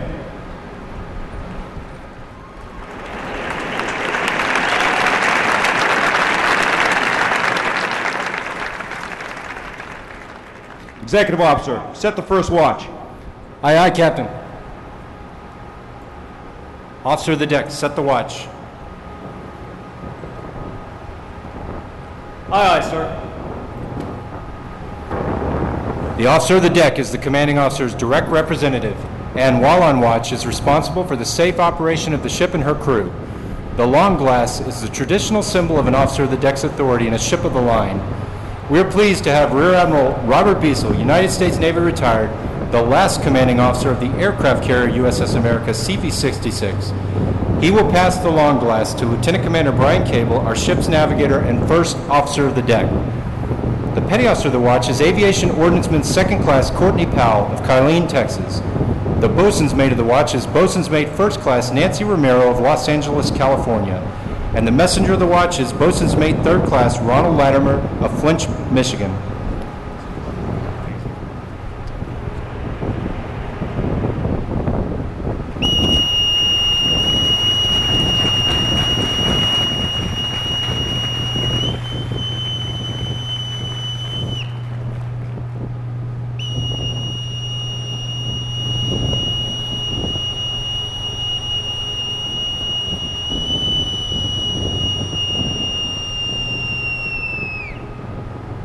Set the watch. On deck, Section 1. Sir, the watch is set. Very well.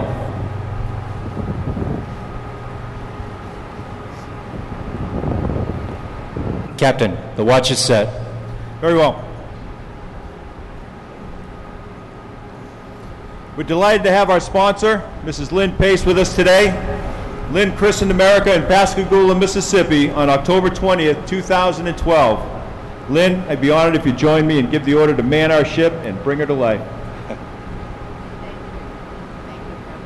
Before I do that, there are two things I would like to do. I would like to acknowledge the families who are here in support of all those who serve on this ship. And to represent you all, I would like to bring my daughter to stand beside me to do this, please.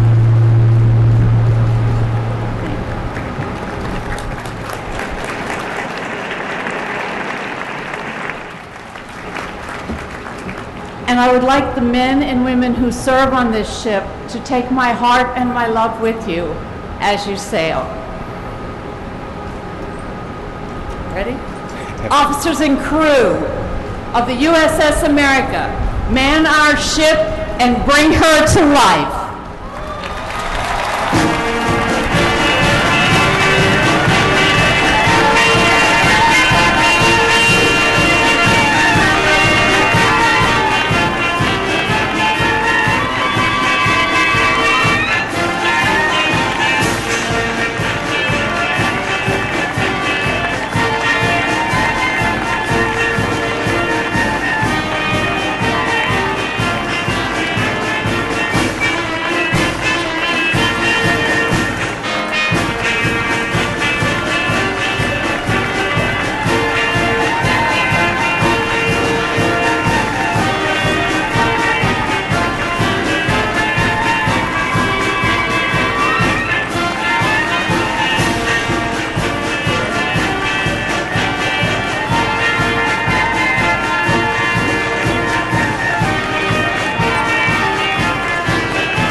Ladies and gentlemen, please be seated.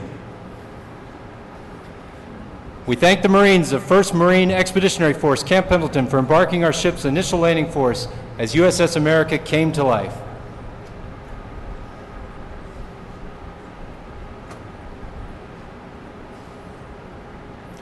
Ladies and gentlemen, USS America salutes you.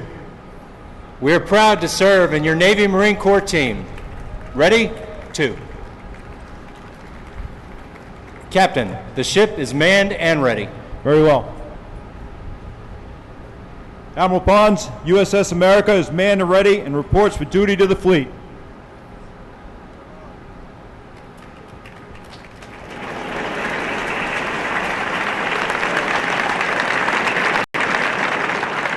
Mr. Secretary, request permission to break your flag, sir. Executive Officer, break the flag of the Secretary of the Navy. Aye, aye, Captain. Quartermaster, break the flag of the Secretary of the Navy. Aye, aye, sir.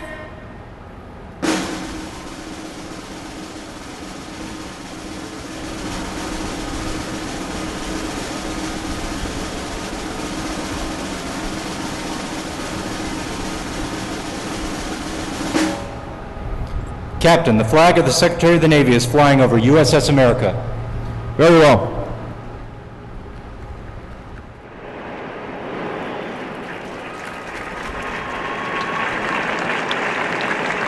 Ladies and gentlemen, Captain Robert Hall, United States Navy, Commanding Officer, United States Ship America.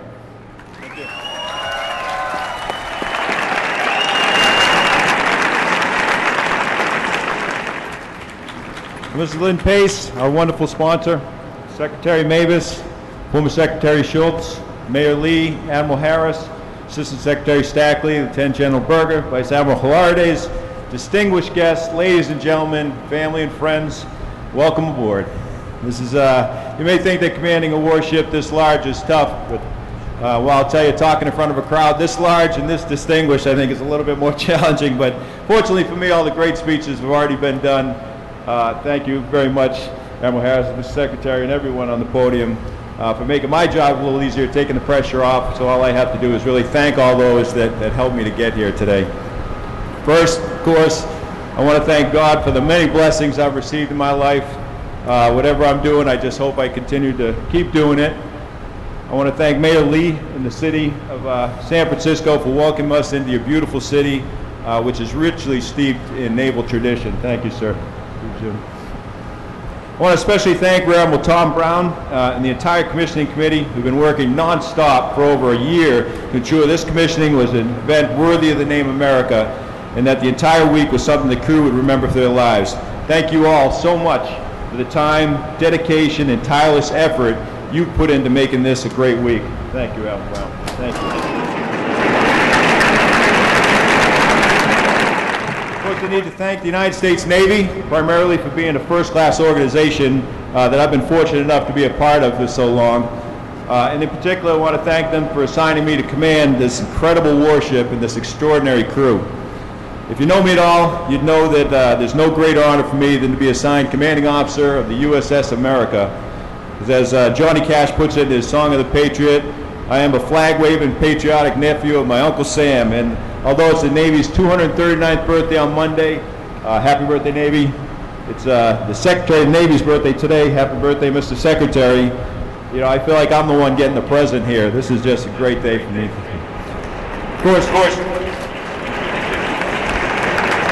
It's red, white, and blue, so that's pretty awesome. Of course, I can't thank the Navy without also thanking the United States Marine Corps for everything they do for our country and for being extraordinary partners and teammates at sea in support of our nation's interests. Semper Fi. Thank you. So, to our incredible sponsor, Mrs. Lynn Pace, I want to personally thank you for providing the crew with a role model of exceptional determination and grace. You set the example for selfless service to our great country, and your positive spirit and indomitable presence will surely stay with us and guide the ship on the right course throughout her service life. Thank you, Lynn. Thank you. To the America Carrier Veterans Association, thank you all for your efforts to get another capital ship named America and for the extraordinary legacy that you and every one of the CV-66 sailors have left for me and my crew to live up to. They're very big shoes that we have to fill, but we are very much looking forward to the challenges. Thank you very much, all former USS America sailors. Navy partners, Captain Mercer, Captain Mitchell, Captain Toot, and the many outstanding men and women we've worked so closely with at Soup Ship and the program office. Your dedication, flexibility, and professionalism ensured the Navy Marine Corps received a ship ready for tasking. So thank you. Thank you. To our industry partners, on the hull of this warship should be a stamp that reads Made in America. Thanks to Brian Cushas, George Jones, Randy Paget, and all the great shipbuilders at Huntington Ingalls for the years of dedication, blood, sweat, and tears you poured into delivering a great ship and for making sure that Made in America stamp really meant something. Thank you, shipbuilders. Personally, I want to thank all my Navy and hometown friends for making a trip to be here today. I was raised in a great neighborhood in a town called Billerica, Massachusetts, just outside of Boston. And many, you from Billerica? Come on. Many of my old neighbors are actually here today. I want to thank you all so much for coming, particularly my oldest friend Jack McGowan, his lovely wife Charlene, and their mother Jan. Thank you so much for being here. I've been blessed to come from a very large family. My dad, who unfortunately is no longer with us, but I know he's definitely with us in spirit. He loved the Navy, told some great stories, and really encouraged me to give everything my best effort. So thank you, Dad. To my mom, who is here today, raised 7 children, always doing whatever she could for us and never thinking about herself. She taught us the value of family, to always treat others with respect. She taught us to be compassionate, and she also taught us to be very competitive. I think she's a saint myself. Thank you, Mom, for being here. Love you. Thank you. My brothers and sisters, who are my best friends, are all incredible human beings. Laurie, Eric, Sarah, Bill, and Ellen. Thank you all, and my nieces and nephews and in-laws for being here today, for being with me my entire life, and for always being there. To my youngest brother, Ed, who we lost to cancer, I'm thinking about you, brother, and know you're here with us today. Thank you. To my kids, although they're adults now, Andrew and Rebecca, you are the lights of my life. Just thinking about you both makes me smile even on my worst days. I'm so incredibly proud of the young men and women you've become, and I thank God every day for blessing me with you both. And I want to thank you for always being there for me, even though when I couldn't always be there for you. Don't cry, Beck. Now you gotta tell me to cry. To my beautiful wife, Casey, the second greatest decision I ever made is when I listened to you when you suggested I join the Navy. The greatest decision I ever made is when I decided to ask you to marry me. Throughout my career, you've been my rock. You picked me up and encouraged me to soar when I needed it, and you brought me back down to earth when I probably more often than not needed that also. You've been a wonderful and caring mother to our children, hugely supportive wife. You've been a great sounding board and advisor, and you've been my best friend since we married nearly 26 years ago. And although I'm going to miss another anniversary next week because we'll be underway, I'm definitely looking forward to the next 26 years, honey. I love you and thank you for all your support. Thank you. To the crew of USS America, as plank owners, we've been granted the awesome responsibility and great privilege to set America out to sea on the right course.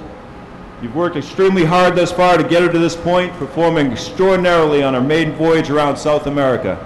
And I thank you for that incredible effort, but I'll tell you, it's just the beginning.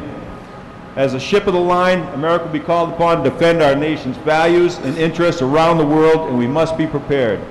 I know you feel as honored as I do to be given this amazing opportunity, and I know, as Admiral Pons puts it, you have the pride, the patriotism, the professionalism, and the passion to succeed at whatever mission we're assigned, and I'm very proud to be serving with all of you.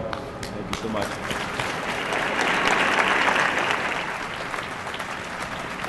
Finally, we in the military get thanked often for our service to our country, and although it's truly an honor to serve, it's great to be appreciated for what we do. Well, the crew and I want to personally thank all of you here today for what you do in service to our nation. This ship, the USS America, was named after the greatest country on earth, but it's only the greatest country because it values everyone's contributions. The doctors, the accountants, the small business owners, the salesmen, the policemen, the teachers, the computer programmers, all professions takes every one of us doing our part, working together, and dedicating ourselves to preserving the ideals of freedom and democracy that make this country great. And that's why we thank all of you for your service and for what you do to make America strong every day. So thank you all. Thank you for being here. Now, Admiral Burke said, "For in this modern world, the instruments of warfare are not solely for waging war. Far more importantly, they are the means for controlling peace." America's motto, Bello Vel Pace Paratus, translates to prepared in war or in peace. Carrying the latest in Marine Corps aviation and over 1,700 Marines, America will certainly have the capability to strike mightily in wartime, but as Admiral Burke said, perhaps more importantly, she'll also have the capability to be a significant deterrent in peacetime. There are great times ahead for America, our incredible country, and there are great times ahead for America, this awesome warship, and my crew and I are very much looking forward to and feel incredibly blessed to be a part of both. God bless America, our ship, and our country, and God bless all of you for being here today. Thank you so much. Thank you.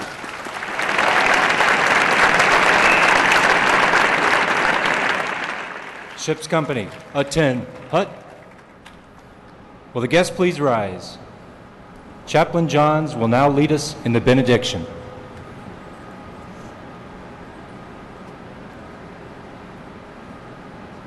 Let us pray.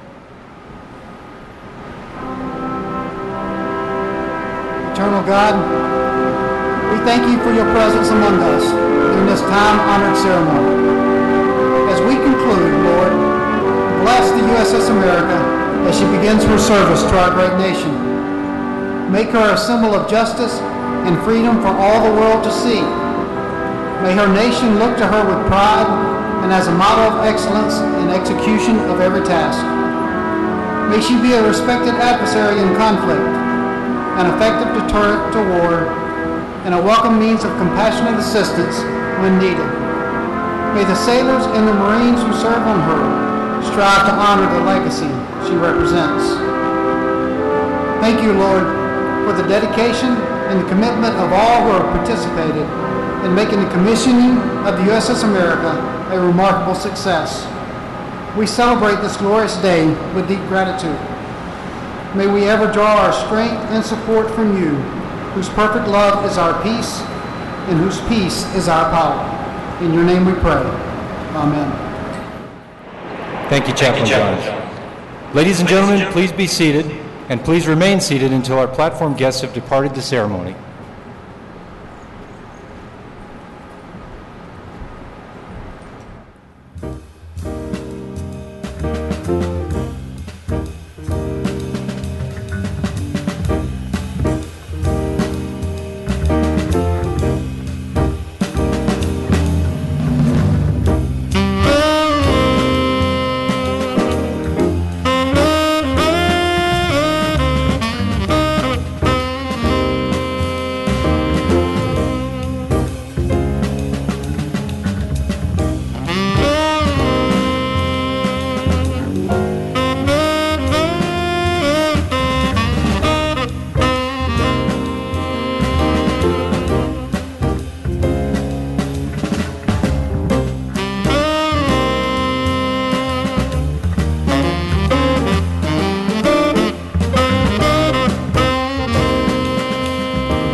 The first step to getting into college is finding someone who can help. For the next steps, go to knowhowtogo.org. Treat me with understanding, without judgment. With humanity. Individuals in recovery living their lives free of alcohol and drugs deserve proper treatment. For information and treatment referral, call 1-800-662-HELP. The airport. It brings to mind visions of travel, romance, excitement, and gourmet cuisine. On this episode of Quick Bites, we're at San Francisco International Airport to discover the award-winning concession program that is inspiring imitators around the world. SFO serves more than 40 million travelers a year, and lots of them are hungry. There are more than 69 restaurants at SFO to choose from, and nearly all of them are branches of local restaurants, bars, and cafes. That's right, even this foodie town's airport is a dining destination. So tell me a little bit about the food program here at SFO and what makes it so special. Well, we have a wonderful food and beverage program here at SFO. We strive for sustainable, local, organic produce. Our objective is also to be a zero waste terminal. Oh, wow. And also bring in the best food of San Francisco to our passengers. I like the sushi joint down there called Wakaboo. It's my sushi is my favorite food. I just beg my parents every day to go to sushi. I think the eating options here are fabulous. Definitely better than Los Angeles airport. 1,000 times better than Dugway. I had a double cheeseburger with bacon, a fat burger. And I always get the udon. I really like the udon. My wife is going to kill me because I'm supposed to be on a diet, but hopefully she won't get to see this video. So. It totally is a San Francisco experience because there's so many different people and different nationalities in this town. So to come to the airport, everyone can have what they want. Everyone. Is San Francisco's program modeled after other airports, or are we sort of pioneering some of these concepts that you're talking about? We are definitely pioneers in airport concession world, at least nationally, if not internationally. And we have many other airports coming in here asking us about our concession program and our process and how we select our great operators.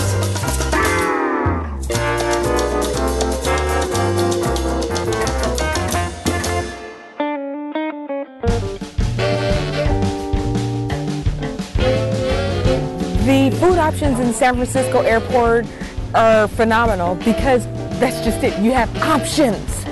A lot of the airports, you just don't have that choice. Some airports is just all fast food, you know, and this is not that. I actually love this particular airport. The dining options are amazing, especially at the Virgin Terminal.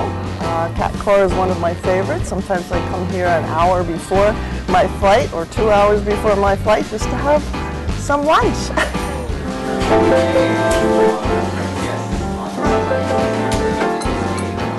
We definitely try and use as many locally sourced ingredients as we possibly can.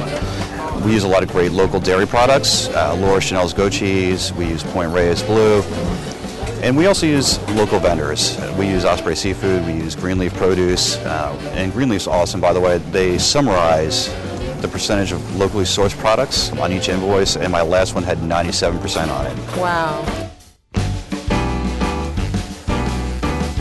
Have you picked up anything unique or special or odd for family or friends on the food scene here at SFO? I've picked up a good couple of unique things from Napa Valley. They have a lot of different chocolates. I love chocolate, so they've got a lot of different types of chocolates, really unique snacks, caramel corns and things like that are really good. Now that's a guilty pleasure right there. So I'm curious about the customer experience and how people are responding to this collection of goodies that you've put together to really give them a taste not only of San Francisco food in San Francisco, but food across the Bay Area and Napa. This type of market with the local flavors, the high-end products, this is the first of its kind. I think the one thing is they can't believe they're in an airport. They're like, I'm in an airport right now. I really enjoy just watching them pick up things for their friends and family that they were like, oh wait, I don't have to go shopping now. We want it to be almost an oasis. When they come in, they feel like they've been taken care of at our location.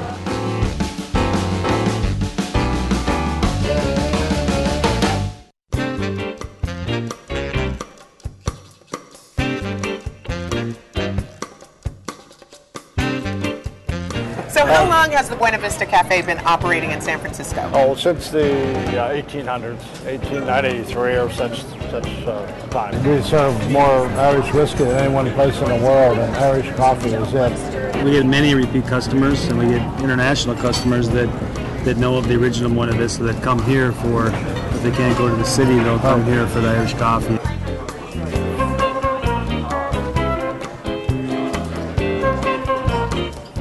So let's talk sandwiches. Can you tell me how you came about naming your sandwiches? We were on Potrero Hill for 27 years. We brought our neighborhood deli to the airport, and I thought, okay, neighborhoods.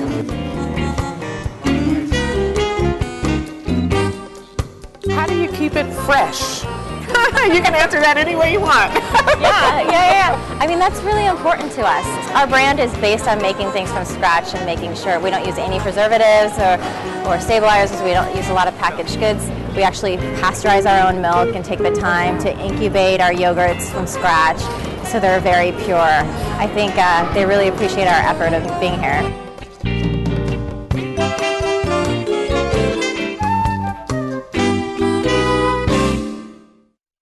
So do you feel like you've captured that neighborhood experience here at the airport? At first I thought that wouldn't be possible at an airport, but it turns out that this is its own little city.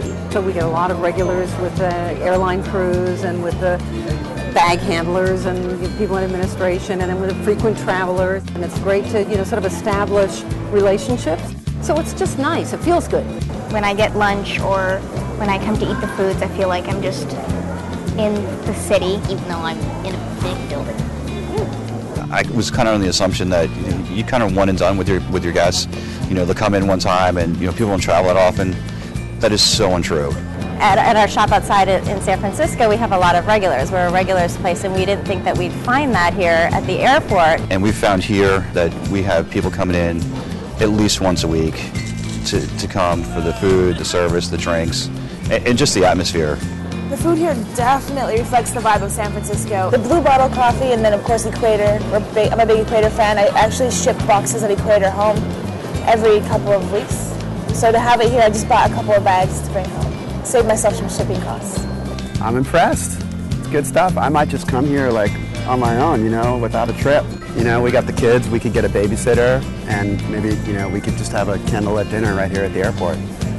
Here it's an experience, so it's something that we have a little bit of taste for everybody. So if you're coming and you only have a few minutes, there's plenty of restaurants where you can grab something and go. Otherwise, if you want to sit down, we've had a lot of places where you can sit and actually enjoy the experience of the foods. And they're all unique local foods.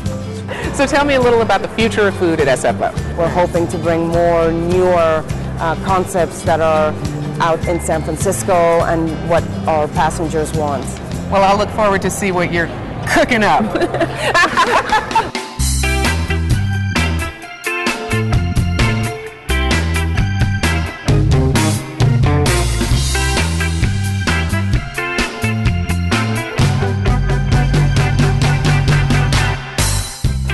Today we've showed you the only neighborhood restaurants in San Francisco where you need a boarding pass to see the menu. From the new and eclectic to those comforting old standbys, you no longer need to travel hungry when you've got these tasty options at your disposal. SFO is changing the concept of what it's like to eat at an airport. Hungry for more? Check out our blog at sfquickbites.tumblr.com. So until next time, I'm Halili Knox. Bon voyage.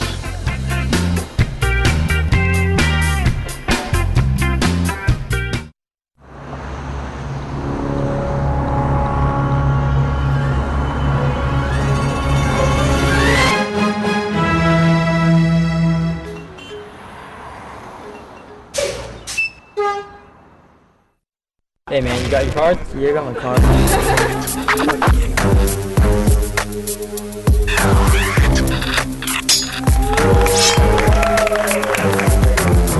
Got your card?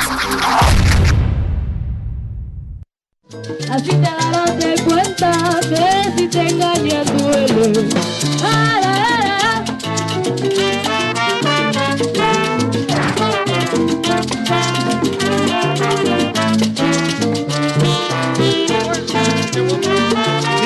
$7.5 million renovation is part of the 2008 Clean and Safe Neighborhood Parks Bond, which was on the ballot 4 years ago. And look how that public investment has transformed our neighborhoods. Mission Playground is unique in that it serves a number of age groups, unlike many of the other properties.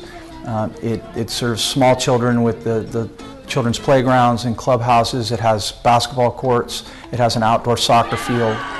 So there were a lot of people that came to the table, had their wish list, and we did our best to make sure that we kind of divided up spaces and make sure that we kept the old features of the playground, but were able to enhance all of those features.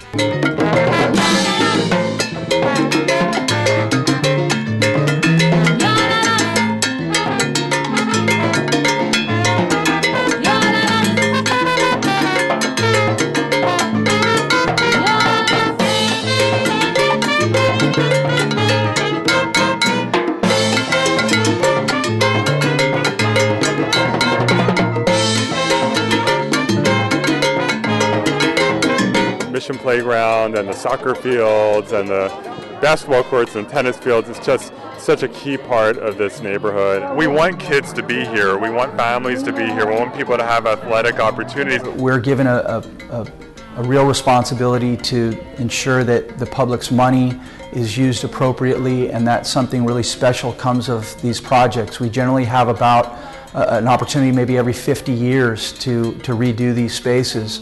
And it's really, really rewarding to see children and families benefit from the change of culture at each one of these properties. And as a result, what you see behind us, more kids are playing on our soccer fields than ever before. We have more girls playing sports than we've ever had before. And we are sending a strong message that San Francisco families are welcome and we want you to stay.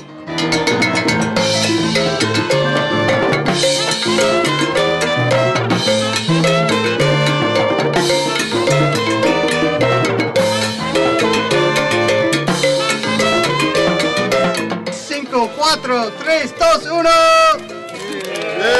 This park is open.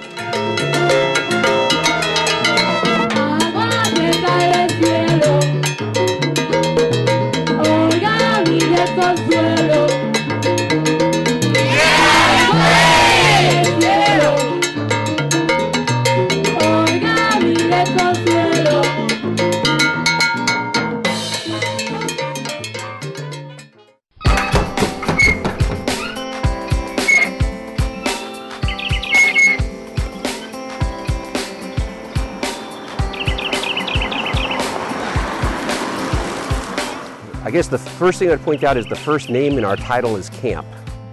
Camp to me means there's going to be dirt, there's going to be some bugs, and as long as you can get past that part, this place is pretty awesome. You're going to get to your cabin and you're going to go, why is it so small? Or, you know, this isn't what I expected. Well, most of your time is spent outside.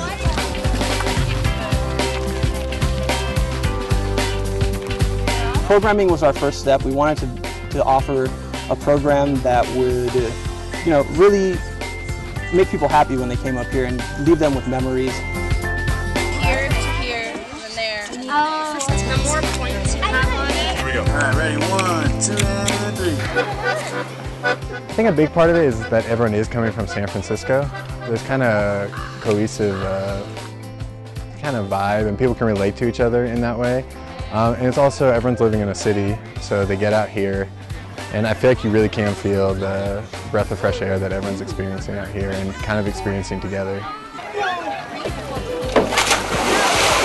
I think it gives you an opportunity to just totally disconnect yourself from technology, and we're so wrapped up in technology when we're in the city, and you come out here and you just be able to look up and not look at your iPhone and not look at your computer screen and actually interact with people on like a more social level, and you're able to like build a sense of community. You kind of lose in the city when you're just walking down the street trying to get to work really quick or grab your cup of coffee. My name's Corey, and a typical day for me is, there is no typical day.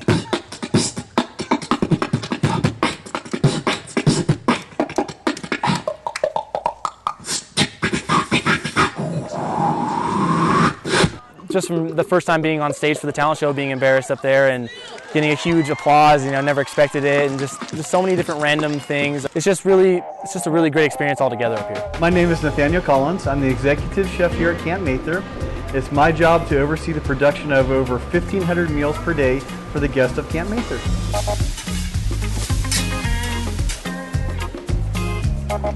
People love our meals. They love the idea that they can come in and pick up a meal and they don't have to worry about shopping or doing dishes. They can enjoy and have a great time at Camp Mather. Grab on and get on. I like Camp Mather because it is just absolutely relaxing. The kids have a lot of freedom, and we can come up here and be parents, just let the kids run around. It's great. It has all of the things that I don't have to do. The kids get to do what they want to do, and basically we can focus on them, and that's our only job. I like Camp Mather because I can ride my bike and I like to swim in the lake. I love Camp Mather because I can swim in the kiddie lagoon. The children are up here playing around. They're riding their bicycles. It's a great place to let children see what the world is like outside of the city.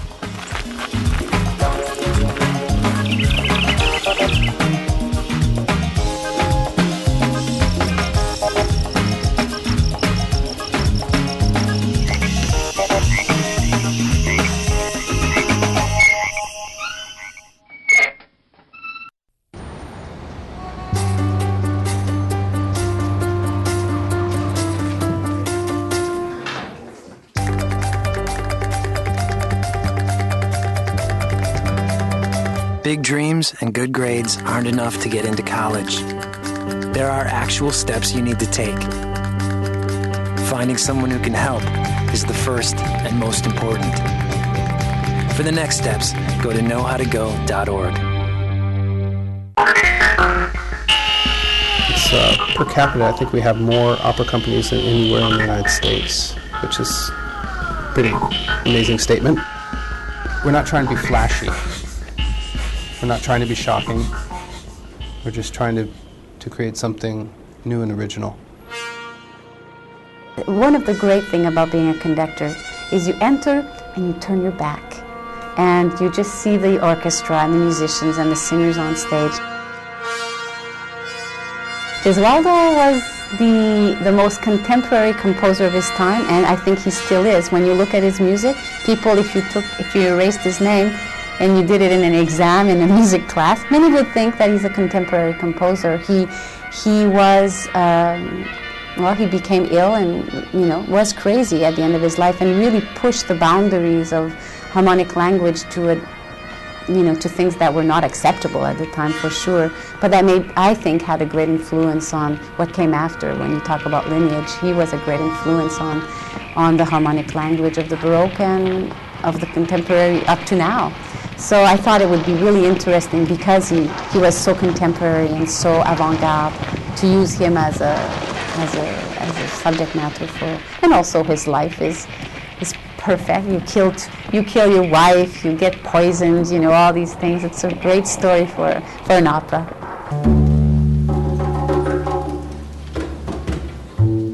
I was leaving behind a little bit the idea of all these other collaborative pieces with dancers or other things, that I was really starting to focus on opera. A friend of mine said, well, what would you really want to do with Ensemble Parallèle? And I said, opera. And then we thought, well, why is it not opera parallel? And I thought, well, that's right. Why isn't it? And I felt I had the support now that we could really do that.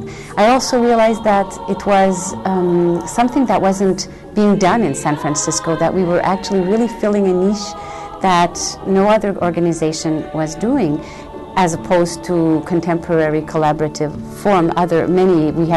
We're very blessed in San Francisco with a huge amount of organizations that do new music and do it very well.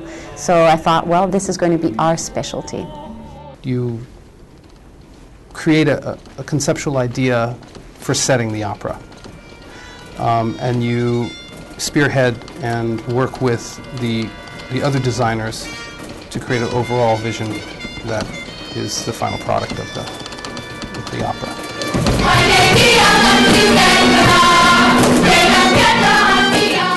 I was very inspired to work with him because, in a way, the way he looked at the piece is very similar to the way I look at a score. It was very into the larger concept of the piece and then going into the detail. One of our mandates is to try and do interdisciplinary work, and there are so many great dancers and physical theater actors and choirs that we've worked with, all sorts of great video artists, that it's a great place to collect and collaborate with great artists. I had a model when I was a student, being at the University of Montreal, that they have a professional new music ensemble there, and as a student I had really benefited from being around this professional resident ensemble, and as an advanced player and as a conductor I'd been able to work with them, and it had really helped my growth. And I thought that one of my dreams was also to, at one point, have a professional resident ensemble in a good music institution, so that it would be an inspiration for the students in that institution, just like I had for me. Parallel Opera Lab is basically a laboratory, that allows us to germinate ideas technically and, work with different artists, designers, video artists, on any given project to sort of further the way we tell stories, and so to improve our ability to tell stories on stage. So that was part of that new idea of the Opera Lab, which we're really excited about. I wanted to investigate that aspect of Renaissance and new work. And so that's why the piece is the story of Gesualdo, which was a Renaissance composer. But then there are the young people who really aren't as interested in seeing traditional opera and like that technology we were just talking about. They like the integrated video quality, what feels like you're not necessarily watching a film, but something that is as engaging as a film, right? It's very different than film, but it has that kind of storytelling quality to it, where every little detail, which is what we work towards, is really integrated and helps capture the imagination, draw you in. That was part of the Opera Lab, to sort of investigate how we could use these colors, Renaissance colors, into the language of today. So one of the great things about a great story and about opera and about theater combined with contemporary music is that it in fact allows people to let go and be entertained and absorb the music, as opposed to just putting on a pair of headphones and listening to really intense contemporary music. It can be really overwhelming. That's what's great about art. Sometimes I worry if everyone loves it, I wonder, was it really good? Because you have to, really great art probably has to have both, right? Some people really do not like it, and some people like it. So I'm always concerned about that at times. But Opera Parallel's used to sort of throwing something out there that's a little risky. I mean, I don't think we've ever done one project that couldn't have been, disliked by someone or torn apart. I mean, that's the whole point of what we're trying to do. But I think you never take this for granted. You always work very hard on making sure that the next production is your best production, if you can.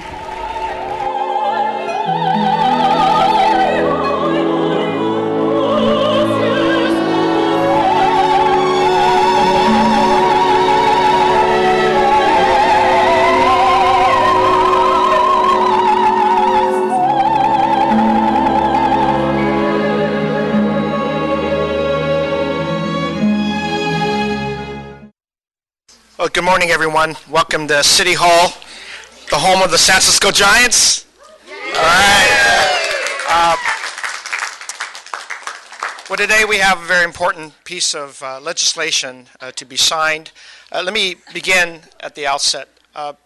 There is a movement going on in the city. It's called the sharing economy. It's something that not only have we been watching with the role of technology and the ability to connect people up with better on-time information and resources and the ability to just connect with more and more people.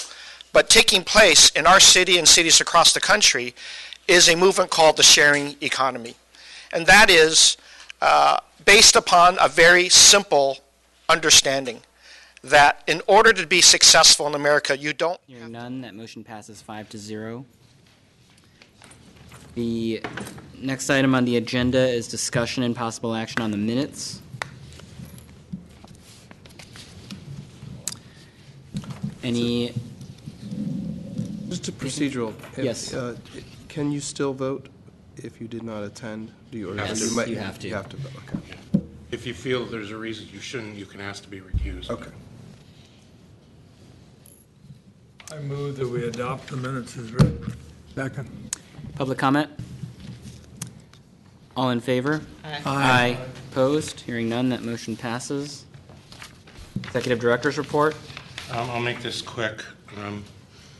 The one thing I want to, you have an attachment there that shows some of the tech community's comments on our new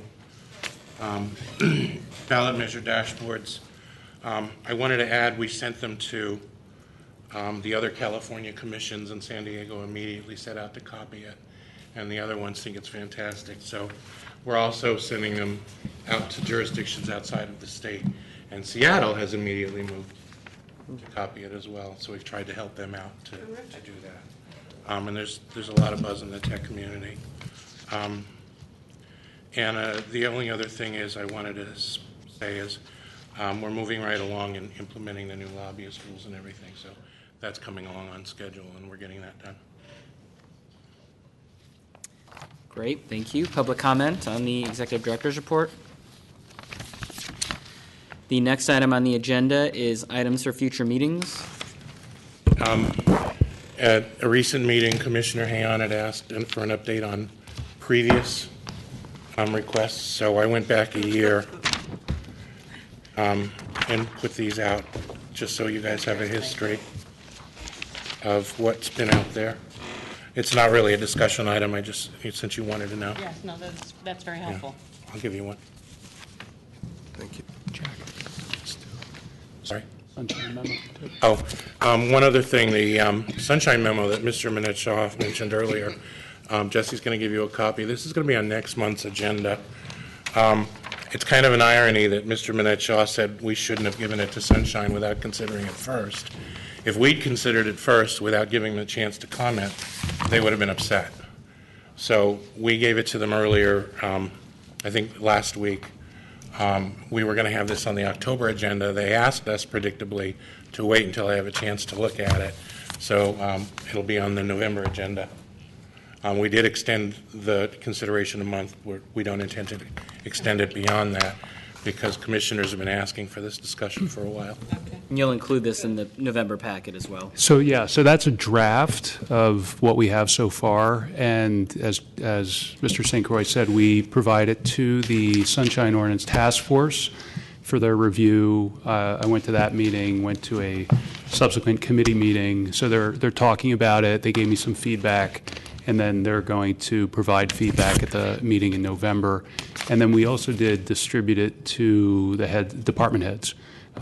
So the idea is to get this out to everybody, get everybody's feedback, and as you'll see in the memo, it's just a general memo about primarily procedural issues and referral issues that we've been kind of wrestling with, at least since I've been here, in the hopes that we can take a look, come to some consensus as to how we're going to treat these issues going forward so that in the future we can get to the meat of the issues as opposed to dealing with a lot of the procedural stuff.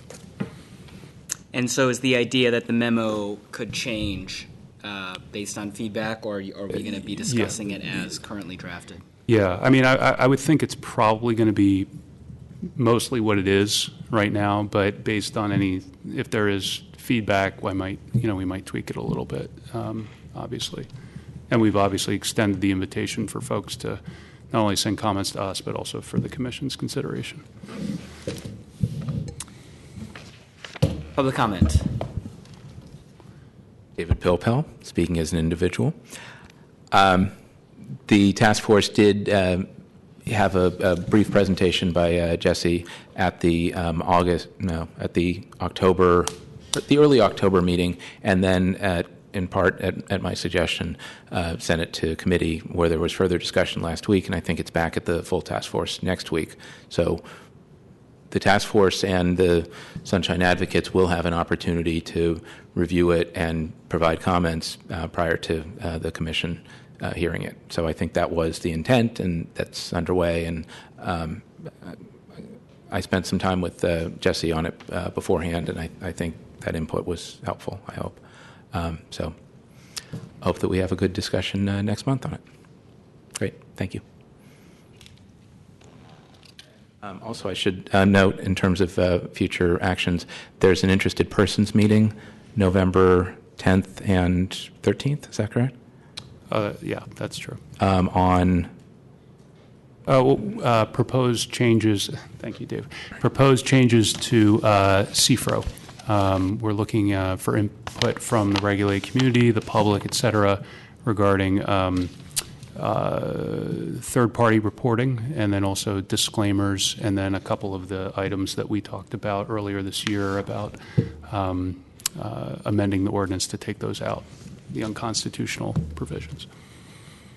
So between those two issues, I think the Commission staff is doing good outreach work, so people have a chance to review things, discuss before it gets to you, rather than just have to deal with things. So things are going well. Thank you.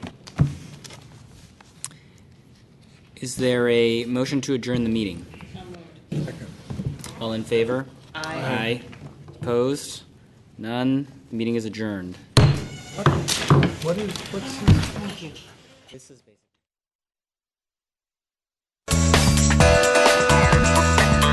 SF Gov TV, San Francisco Government Television.